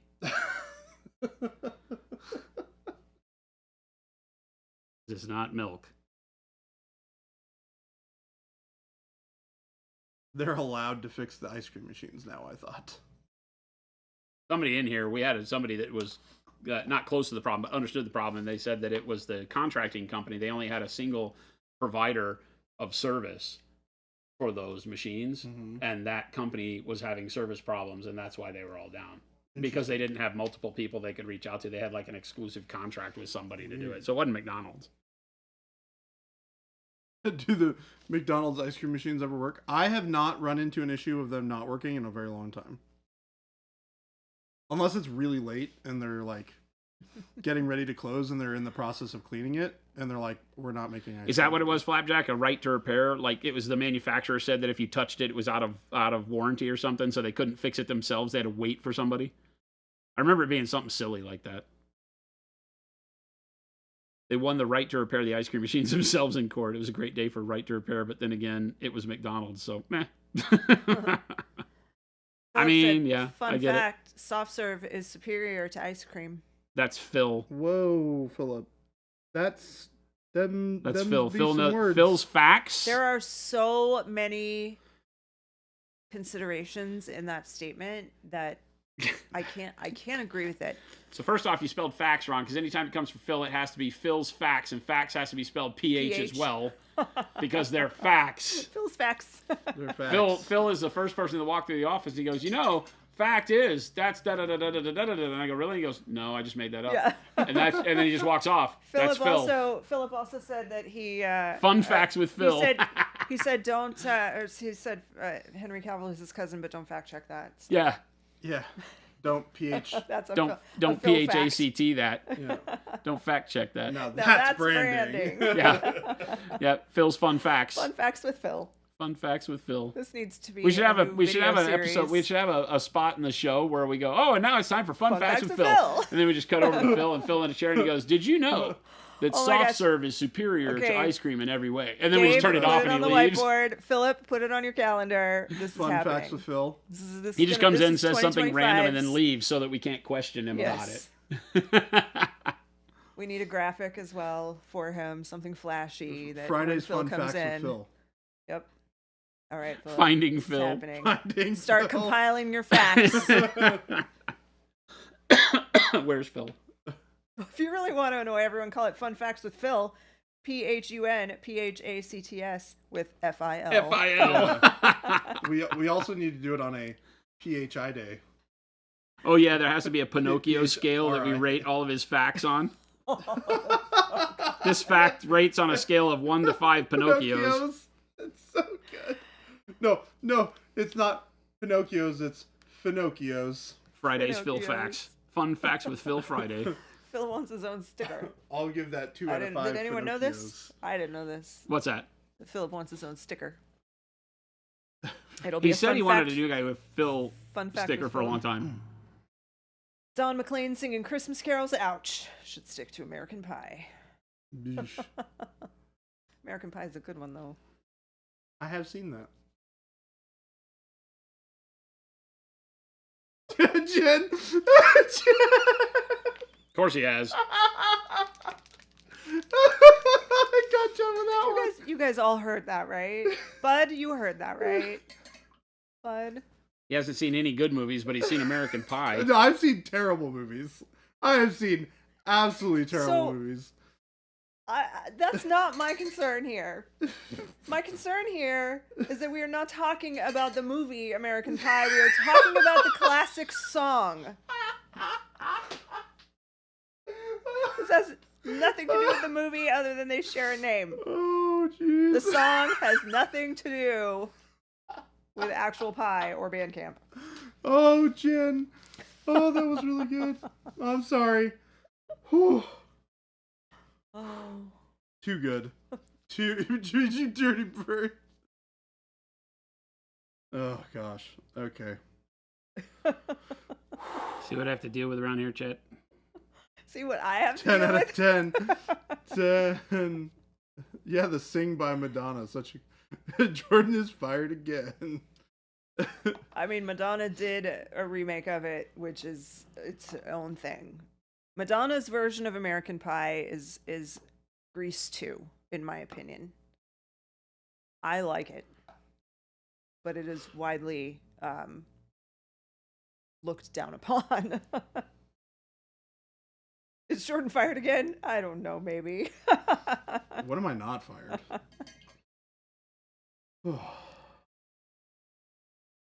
Maybe the 6 other hours of the day. Hopefully. Don't push it. I didn't need another reason to tune into the stream, but now I've got one with fun facts. Fun facts with Phil. Weird Al did an American Pie? I didn't know that. What's it called? That still gets me. I can't believe that nobody else is sharing in my dismay right now. Not a single person has commented about Jordan thinking that when we said stick to American Pie, it was the movie. Oh, Jen. It's a Star Wars version. So he did a Star Wars version of American Pie. That's awesome.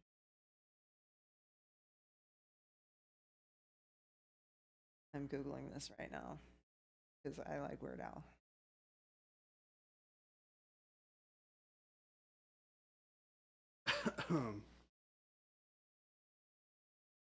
Oh my gosh. Just looking at the lyrics. It's a long, long time ago in a galaxy far away. Did he really? He really did. My, this here Anakin guy. I do know this. Now that I got to the chorus. This here Anakin guy. Yeah, maybe Vader someday later. Now he's just a small fry. Maybe Vader someday later, but now he's just a small fry. Now he's just a small guy. So he must be doing like a timeline story. He left his home and kissed his mommy goodbye, saying soon I'm gonna be a Jedi. Oh Jesus! No, I don't know how appalled I really am here, because there's part of me that's like, that's absolutely bonkers cool. And the other side, that's just not that's like hollow ground he's treading on right there.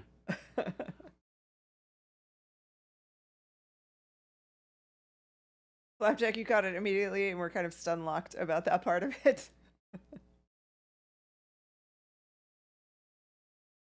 That was the first Weird Al song you've ever heard? What?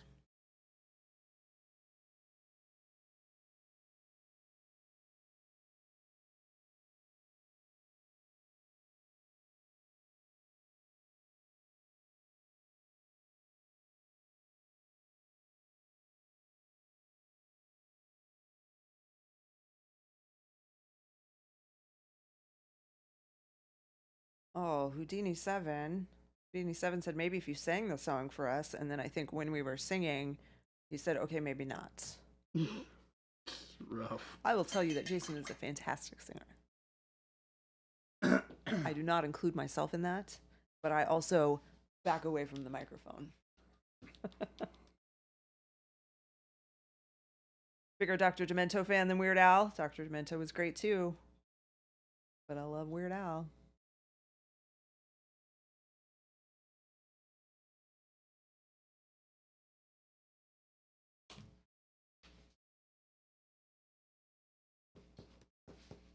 $3.37. Oh my gosh. What? Oh my gosh. No way. This Friday is going by way too fast. No freaking way, dude. No What's freaking everyone way. doing this weekend? Huh? Did you ask them what everyone's doing this Said, what's weekend? everyone doing this weekend? It is the weekend coming up. We have a Halloween party because I got to dress up. So it's a Christmas holiday party tomorrow. Christmas I was gonna party say, tomorrow. You're dressing up for the... We have to dress up for the holiday party. Oh, really? Yeah. Like fancy dress up or No. like No, holiday dress up? no, neither. Oh. It's it's the same one that last year the theme for the dress code was luxury casual or something stupid. Yes. So this year it's rock concert cool or something like that is the theme. All right. And there's a band that'll be playing that I used to see all the time when I was younger, in my younger going out days. They were regulars at a local bar, and they just play cover songs. So that band is playing, and then the headliner is Warren G. Very excited about that. I love how you just said it's the headliner. Yeah, he's the headliner. He'll play one song and then leave. Because I don't think he has more than that. The guy who booked the band that you know from your younger years is so stoked that he was able to get them back together. He's like, they haven't played together in forever. They're coming together especially for us. I don't think that's true. I think they still play all the time. Well, he made it sound like they would not get back together except for us. Wild. You guys have your outfits picked out already? Unfortunately. Oh, Jason. I hate these things. I'm so curious. I hate these things. Oh, I mean, mine's just like an old Western, but like Mexico Western style shirt that has some sugar skulls embroidered on it. Nice. So per their Instagram, they have a huge August calendar of events from this past August. So either I misunderstood or he's a liar. He's a liar. I like the he's a liar part. He's a better. liar. I think we can confidently say. He's talking out of his rear end. Yeah. Oh, there's skulls on the mace too. What? Totally missed those. Oh, geez. I just did them as metal. It Tomato? just occurred to me that you glued that thing back on today. Yeah, I had to. It had wood on the handle part that was broken. Wad Tomato this weekend is building a computer and playing video games. Yeah, Wad mentioned that he purchased the computer, pulled the trigger on a big old nice machine. Cordell said still no lifing. Is that a thing? No lifing? Is that what that no says? lifing. POE2. Oh, but Jason's like, that guy is. That guy is. I know can this guarantee guy. it. He's got 40 characters at level 120. Hold on. Brutal Burrito painting a Black Sun studio bust. Sarcastic Grandpa, last day of work until January 2nd. Nice. Dude, where do I get that Nice. job? They make me That come into sounds- work here still. Great. I mean, I got a deal almost that good, and it's not even that good. Tech Elf said, so Jason is just going as is because he is a rock star. And Hey. literally, I mean, when I asked him earlier like, this week or don't last I just week, I wear was my like, hey, normal what are you going to clothes? wear? He's like, what I normally wear? I mean, it's Like, not that wrong. works. That's I not got my hair wrong. cut. Did get a haircut. Yeah. I got my hair You cut. got a new shirt, too. It's a really cool shirt. I mean, it does sound like a good shirt. But when they said rock and roll cool, I was like, oh, easy. I don't have to do anything. That's exactly the thought that went through my head when they said it. I don't have to do anything. I can just show up with a band shirt. The ladies in my group, a couple of them, their husbands said the same thing. Like, Yeah. I mean, just Great. normal clothes. That sounds good. Throw on a band shirt and call it a day. Jeans and, yeah. Jeans and band shirt.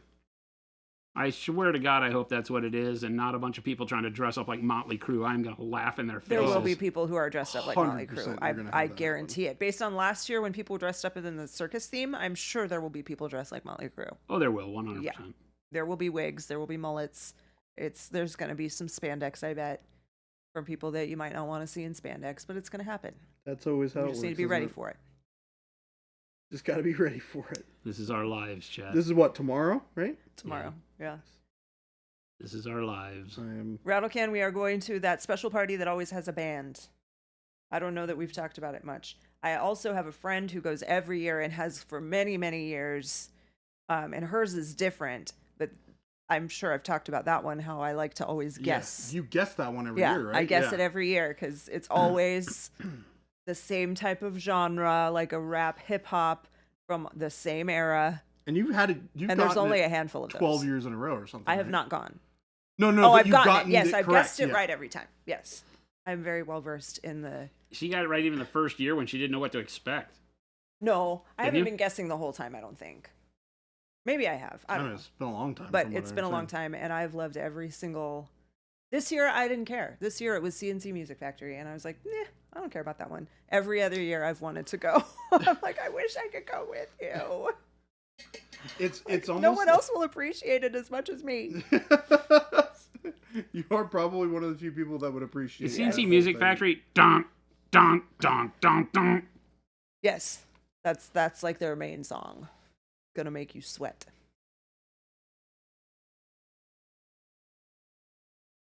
Sarcastic Grandpa said you need to talk to the boss, Jason, about more vacation time. Trust me, I do. He's an absolute ass, though. You mean Jason isn't dressing up as Gene Simmons?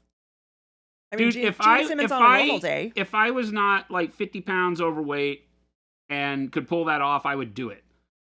I would wear the boots. I would do the whole thing. I would really prefer Ace Frehley. I'm not a big Gene Simmons fan. I think he's a total tool. But I would go as like Paul Stanley or Ace Frehley or something. I would wear like the chest carpet, right? Nice. Because they're like the Long Island or Staten Island rockers, you know. They got more hair than a grizzly bear. I collected Kiss cards as a kid, man. At the same time Star Wars cards were big, Kiss cards were big. You got a stick of bubble gum and Kiss cards. And they made a puzzle. So you would keep wanting to get all the cards because you could turn them over and lay them out with their backs facing outward, and they'd make a big Kiss poster. Source said you could do current Gene Simmons. He's easily 50 pounds overweight. Well, that's all true, but I don't want to do fat old Gene Well, Simmons. I'm already fat old Jason Craze. No, Jason, that's not how I would describe you not at all. in any way. Well, except for the Jason Craze Well, part, yeah. because that you fulfill that pretty well. I was going to say, what Not part am I fat, not you're pulling not off old. right? The Jason Yeah. Craze part? No. You should go as one of the guys from Guar. Oh gosh. I've probably told those stories on stream before about opening for Guar. We had to open for Guar. Gene Simmons is definitely a tool with a wig on. I never played for a band that should have opened for Guar. Let me just put it that way. The first time it happened, I at least knew who they were. I had been subjected to the likes of Gigi Allen in my life. I already knew shock value rock and roll very, very well, because a lot of that originated in the punk scene. And so yeah, the first time we opened up for Guar, I was not ready for it, though. I was not ready for those guys to literally, like hours before the show, get into character. Because I don't know who's in the band anymore, but I've spoken to people from Guar when they were not in character. They're just band dudes. They're just dudes. And then they get in character long before the show starts, Weird stuff. and it's crazy. You never understood how people actually like Kiss. They had good songs. I wanna rock and roll all night. One of my favorite songs. Maybe one of my favorite songs. I don't know. I mean, that's hard to list. I would say it could potentially be in like my top 100 favorite songs. Is Beth by Kiss. It's a ballad. It's a really cool song.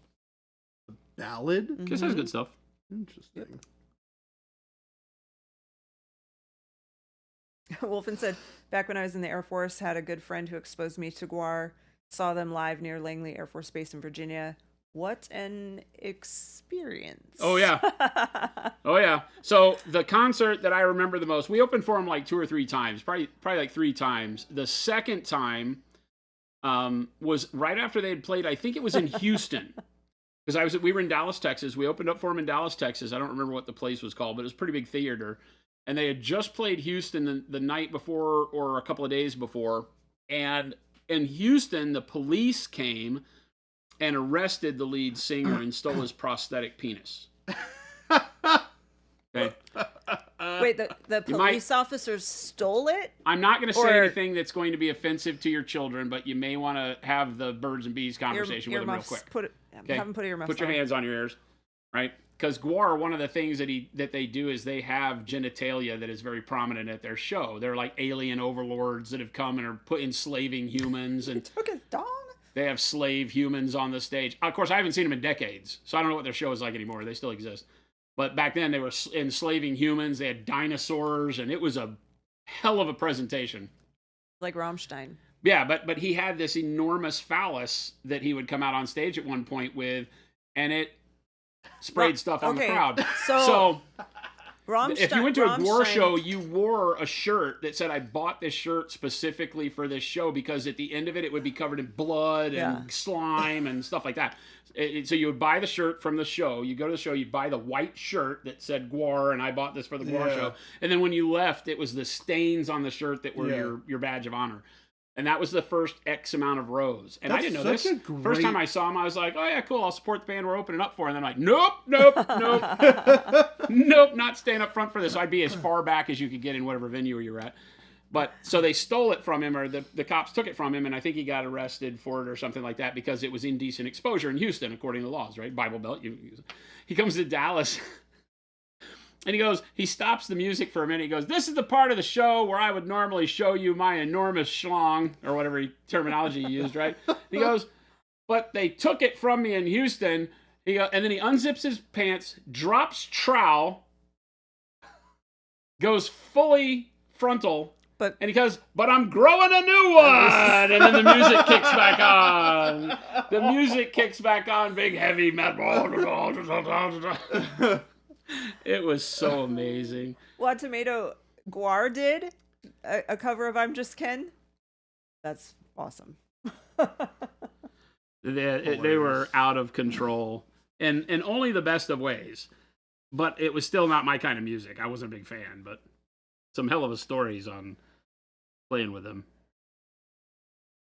Brutal Burrito said nowadays it's whoever is the current president is run on the stage, gets beheaded, and then sprays blood all over the crowd. Then a giant phallic alien thing shoots a mysterious green liquid. At least that's how it was the last few times I saw them recently. The Rammstein guy got busted for drugging women. That was a crazy concert. I was not prepared for that. Rammstein? Yeah.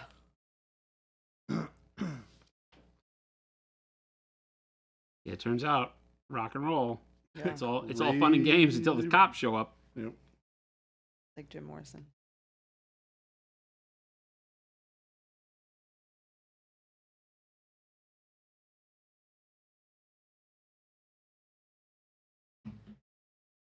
Yeah, I think my dad came to take pictures at that show.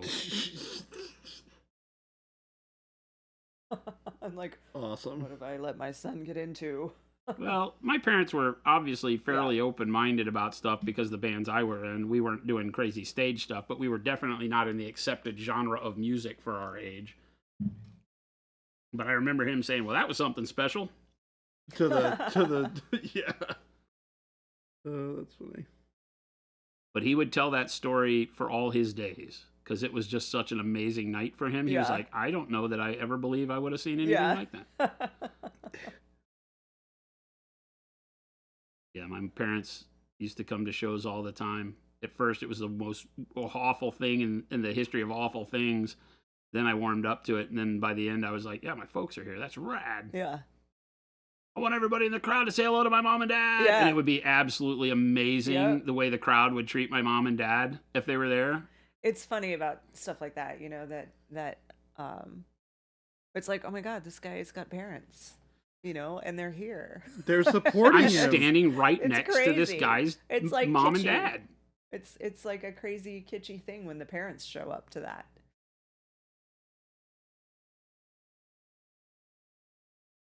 That's cool though.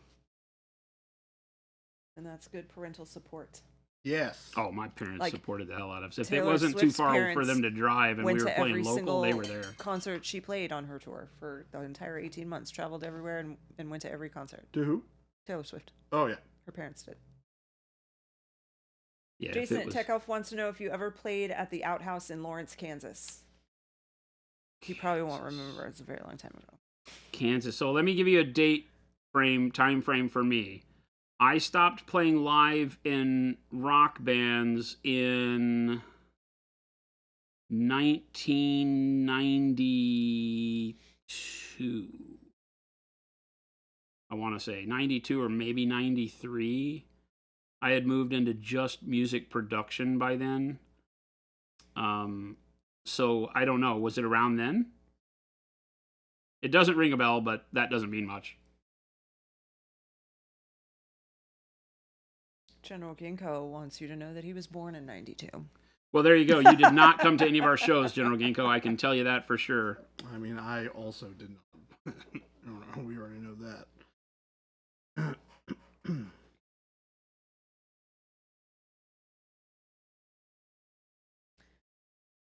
Dazen said, what possessed you to go to a G.G. Allen show? Well, okay. So that's not how punk rock works. Punk rock isn't you get to plan what you see. Oh, yeah, you just show up. You show up to, in that case, it was called whatever's on the ticket is what you get. It was called the Circle A Ranch and or the Twilight Room in Dallas, Texas.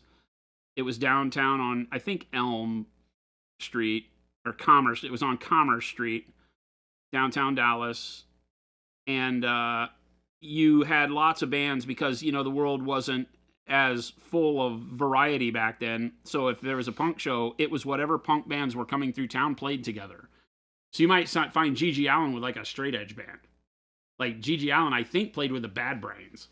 And those are two of the most disparate things you've ever heard in your life. Because G.G. Allen was not there to make music.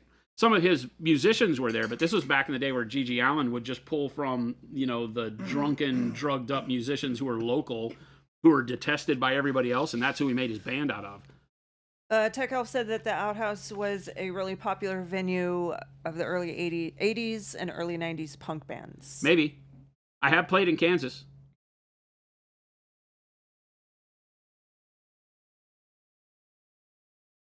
I know we played Wichita. I know we played Kansas City. Those are probably the only two. Game delay. Smoking is definitely still smoking. Smoking is. It's sitting as nothing's replaced it. Sitting is the new smoking. It just means that it's just as bad. And it's less people smoke now and more people sit. So I think that both are important to remember. I'm going to stick with that. But definitely don't think that it's okay to smoke just because you work at a standing desk. That's not okay. Yeah, smoking is the old smoking. Yeah, smoking is still the old smoking. Sarcastic Grandpa wants to know if you've ever played in Ohio. Back in your touring days. Yes, I have played Cincinnati. I won't be able to remember these venues. I'm sorry. There's only a few. As we've recapped, it was 1992, so I'm old. We don't remember stuff from that long ago. It was not my job to remember all that. I know I played at the Palladium in California. That kind of stuff you remember. Most days I can't even remember to eat lunch. But a lot of times it's just like I remember that the guy's dad owned a pizza joint in Huntington Beach, and they would let hardcore bands play there on the Sunday matinee because they closed the pizza place on Sundays.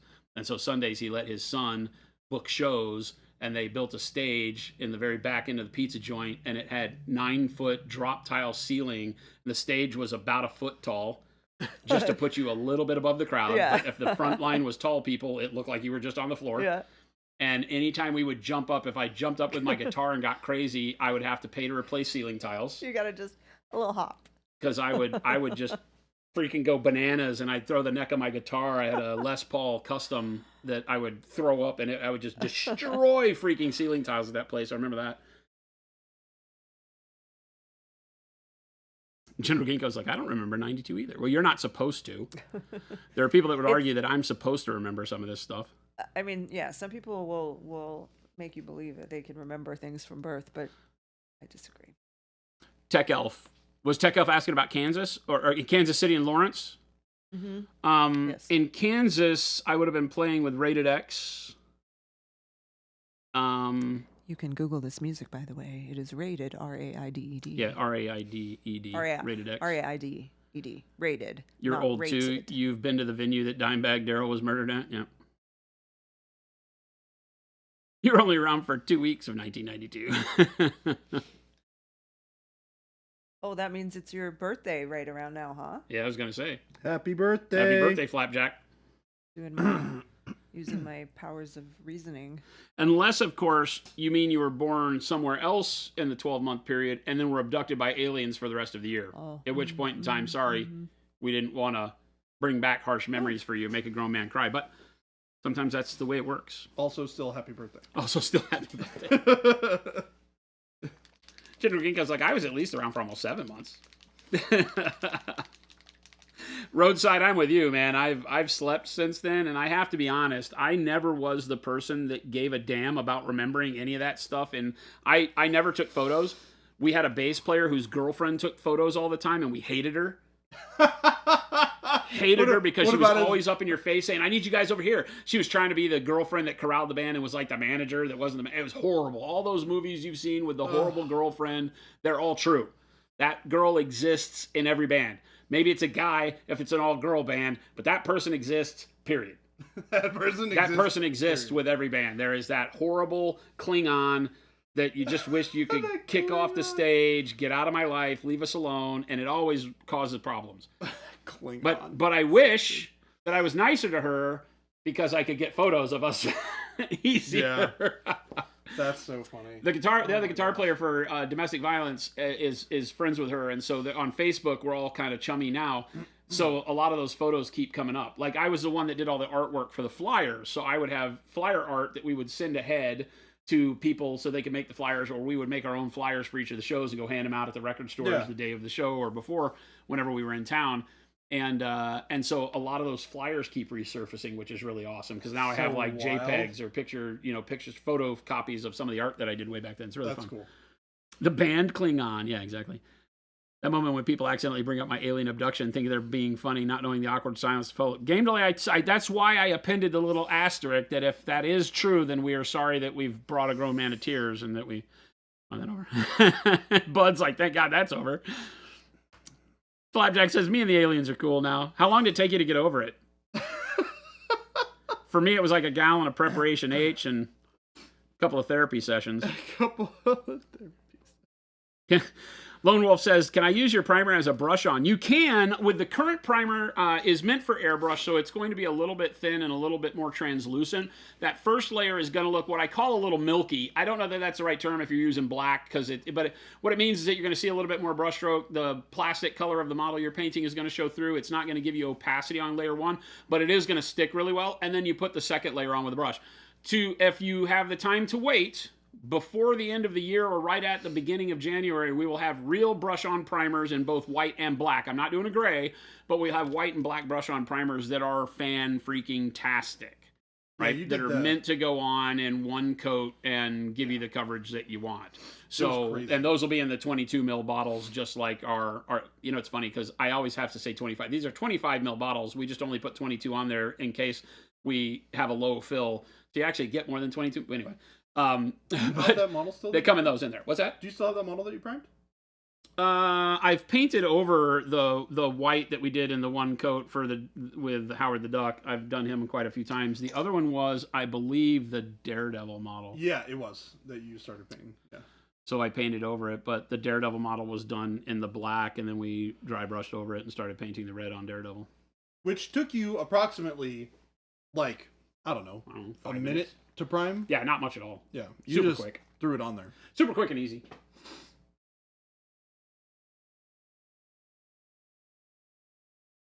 Avian says, save me a bottle or 3. Yes. Yeah, brush on primers cordial. We know that it's a number one if you ever like to go paint at a store, but you want to buy a new model at the store, or you go to a convention, get a model, and you want to paint and hang out with your friends. A brush on primer is key because the convention is a big one. Conventions, you're not going to find a rattle can very easy, and where do you spray it, and who has an airbrush that's going to let you prime, who has the primer. So yeah, brush on primer has been something we've wanted to do for a long time. Yeah, because you can't really take rattle cans to shows very easily. I mean, we're going to ship them to the shows, but it's, we're not going to ship a whole lot because it's like if you buy it, you have to figure out how you're going to get it home. We'll have it for use there and for people that are local, and then we'll have a kiosk, hopefully, where you can order with free shipping at the shows to get sprays shipped to you because the plane won't let you take it on. How many layers will it take to make Howard the Duck into a giant rubber ducky? That's a lot of layers. That's a lot of layers. The Preparation H purchase is the off-screen moment they never put on film, like funerals for all the dead minions John Wick killed. I know, right? I want truth in my movies. That's why I don't go anymore. Brush on primer will go crazy at Fort Wapple. I feel like it's the one paint that we're going to have to be careful with how we load into the Adepticon sample rack, because I think that the brush on primers will just get instagonned. Yes. We'll have to provide more somehow. So, thoughts on not priming at all? Painting over the plastic can work. You're basically requiring the paint that you're putting on to be the primer. What a primer coat does is it eliminates the substrate from the act of painting. It's meant to be that hard coat, if you will. Bye, Gabe. Have a good weekend. Gabe, take it easy. Have a great weekend. It's meant to be the coat that kind of, because all these surfaces we paint, whether it's metal or plastic or resin, are still porous. Even though they feel slick and solid, they're still porous. So that paint is meant to grab a hold. So it has a higher polyurethane content. It's stronger paint. And then in a perfect world, it's supposed to be ultra matte finish. So that also gives you a lot of tooth, so that your next colors grab onto the surface better, because paint doesn't like, especially water-based paint, doesn't want to really sit on plastic models very well. So you can definitely do it, but we prefer primer. What are you doing? It's all from Christopher's magnetic personality. Well, yeah, the other day, the sign, we have the don't eat the paint sign freaking out again. The other day, it turned into voice recognition, and as we talked, it flickered to the beat of our talk. Yeah. I was sitting there going, and it was, it was crazy. It's because it has a lot of settings, and you have to be careful how you turn it on and what buttons you hit. Yeah. So. All right, you guys. Bye. Bye, Christopher. Yeah, last time you painted without a primer is at Dragonfall. Not a fan. It's not easy.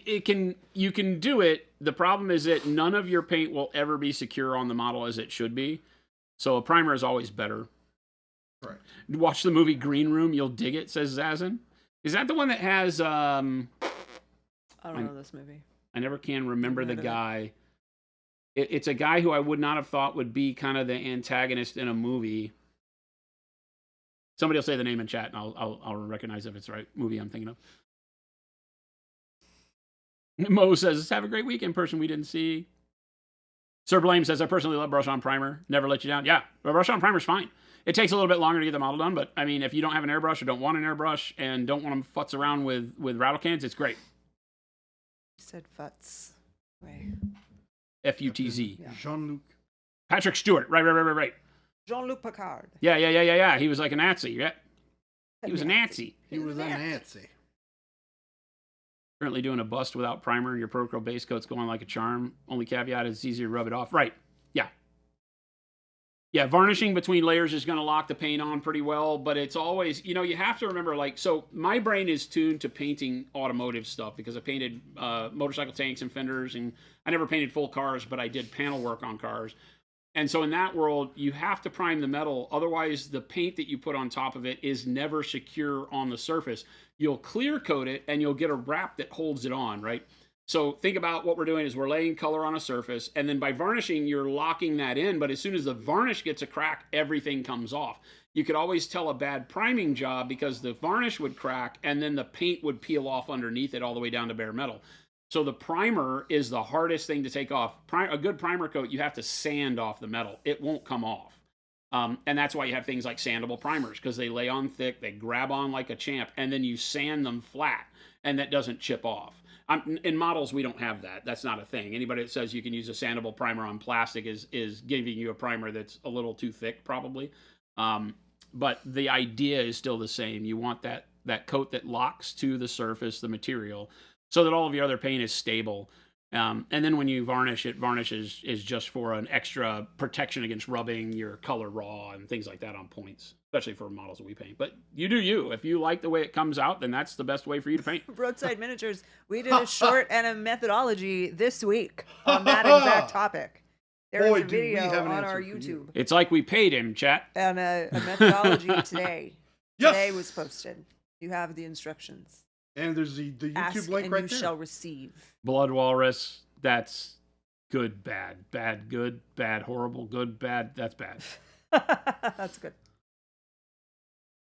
Sir Blame says, I was stripping some miniatures, and the primer should be the hardest thing to get off. Yeah, it still will come off, right? Yep, posted on the socials. Yep. The methodology dropped today. Yep. Methodology is today. I don't know if find it's Yeah, on Baby the J's website models looking or- like they came out of Sin City, right? They're black and white with red. Yep. Yep. They're getting there. I got more of them over here that are more. Brutal Burrito says, don't forget to enter the giveaway. The giveaway is live. We did not put it in chat today, but we will start doing that next week. You have until the end of the year. Make sure that you go on our Discord channel. Jen put the link in chat just a second ago. I'll put it again right here. Jump on the Discord. Look in the Direct from HQ channel. There is a link in the Direct from HQ announcement channel about the giveaway. We are doing a giveaway that runs through the end of the year. We will be picking at midnight on December 31st to announce on January 1st for New Year's the single winner for a free tutorial session with Ben Comets. Ben was on the show with us last Saturday. Fantastic. One of the world's best painters, bar none. I don't think anybody would say otherwise. And you will get a single session with Ben and Matt for a couple hours where they will sit and talk with you about whatever technique or style you're looking to get help with. They will give you that help in lesson by showing and watching, and then you will go away, use the things that they've taught you, and then come back for a second session for an hour where you will sit down and show them what you've done and get pointers on what they're seeing, the direction you're heading, and all that. So it's very interactive. It's something that would, I put down that it's about a $500 value. It's probably more because they don't do a lot of this. If you're on their Patreon, sometimes they give these away, and I think you can buy into them if you're at the high level on the Patreon. But this is all free for the winner. So, and all you have to do is click the link and enter your email, get on our basically you're getting on our newsletter. That's it. We're not asking for anything. No charge. And one lucky winner is going to get an amazing time with Ben and Matt as the new year comes in. They'll set up a date with you and do it all virtual, so you can be anywhere in the world, any talent level. We don't care if it's your first miniature. If you are a beginning painter, this would be one of the most knock your socks off things you could do, because you're talking about two people that will take the time to show you the way to start right. And you will have a firm foundation in just a few hours that you can build on forever. So it's great. Cool. All right. A stalwart of stage and screen and possibly one of the best actors alive. You assume you're joking. No, Moose. Unfortunately, you are not in real. joking. They're not saying he's a Nazi in real life. It was a role that he played. You do have the PA primer as well. I'm loving it so far. Vallejo polyurethane one gave me a headache or two, though. Just wanted to test if we get a better finish not using a primer at all and avoid unnecessary layers. Yeah. The thing is from a priming perspective, being able to use the primer as your first layer of color is very smart. So white if you like to paint from bright, and black if you like to paint from dark, or like our black brown. I've used black brown on all of mine. So all of these were primed with black brown first because it gives you a gritty, dark shadow and helps you by not having to paint that shadow color on. So that's why I start from a dark primer. So that primer is also part of the color on the model. Now, you don't see a lot of it, but it does give you a starting point that's very good. So I like primer for both of those reasons. On cars and automotive, that was not the case. The primer went away and you were trying to cover it with opaque color right over the top. It was just for the grip. On models, though, we can utilize it, glaze over the top of it, use the darkness to help accentuate shadows or the brightness to give you more vibrant color. So always a good thing. Avian, with your luck, you will win and have no clue on what to work on painting-wise. You'll come up with something. Or you'll just sit there and shoot the crap with them for a couple hours, and now you have two new friends. For free. They're both amazing. Yeah, black brown is easily incredible. one of my favorites Nice. as well, just because it gives you more of an earthy shadow to start from. Yeah. We'll be coming out with a dark purple, possibly a Payne's gray as well, something that gives you some other dark colors to start from. Which, by the way, the Color Forge Wave 2 colors hit today, too. I don't know if anybody mentioned that on stream. I know I didn't. I didn't get around to it. The Color Forge Wave 2 colors hit, which includes Imperial Purple. So for everybody that's been wanting a purple primer, you can now get a purple primer, which is very close to it's kind of in between a dark purple and a royal purple in our line. And you can get that now, too. So we got Death Rattle Green, Salamander Green, Imperial Purple, Trench Brown, Raven Black, which is amazing. The Raven Black is. Convict Orange. And Convict Orange, which I didn't understand. Someone sent us a message and said, "Let me know when Convict Orange is going to be out." And you're like, should we make that? Is this a movie? Are you requesting a color of paint? Do you need to paint a lot of prison jumpsuits? I don't understand this. Yep. Now I know. All right, gang. Thank you so much, everyone, for hanging out with us. If you came from one of the raids, appreciate you sticking around. Hit that follow button. We stream 5 days a week, Monday through Friday, from 2 p.m. to 4 p.m. Mountain Standard Time here in Phoenix, Arizona. We'd love to see you back. We generally paint all sorts of wild, wacky stuff, give you pointers, answer your questions, and tell really bad jokes, as you've seen chat do today. And we have a generally good time. Make sure that you join our Discord where we have, I don't know, 50. There you go, Ghost Hunter on cue. 5,178 bad joke. Bad dad joke. Is there a bad dad joke? I feel like they're either all or nothing. So I would maybe say it's part of the category. Thank you for Strimma. Thank you so much, gang. We will catch you back here on Monday. Stick around for the raid. Everyone. We're going to drop you off on somebody else's channel. Have fun as you go into your evening. Have a wonderful weekend. We'll catch you on Monday.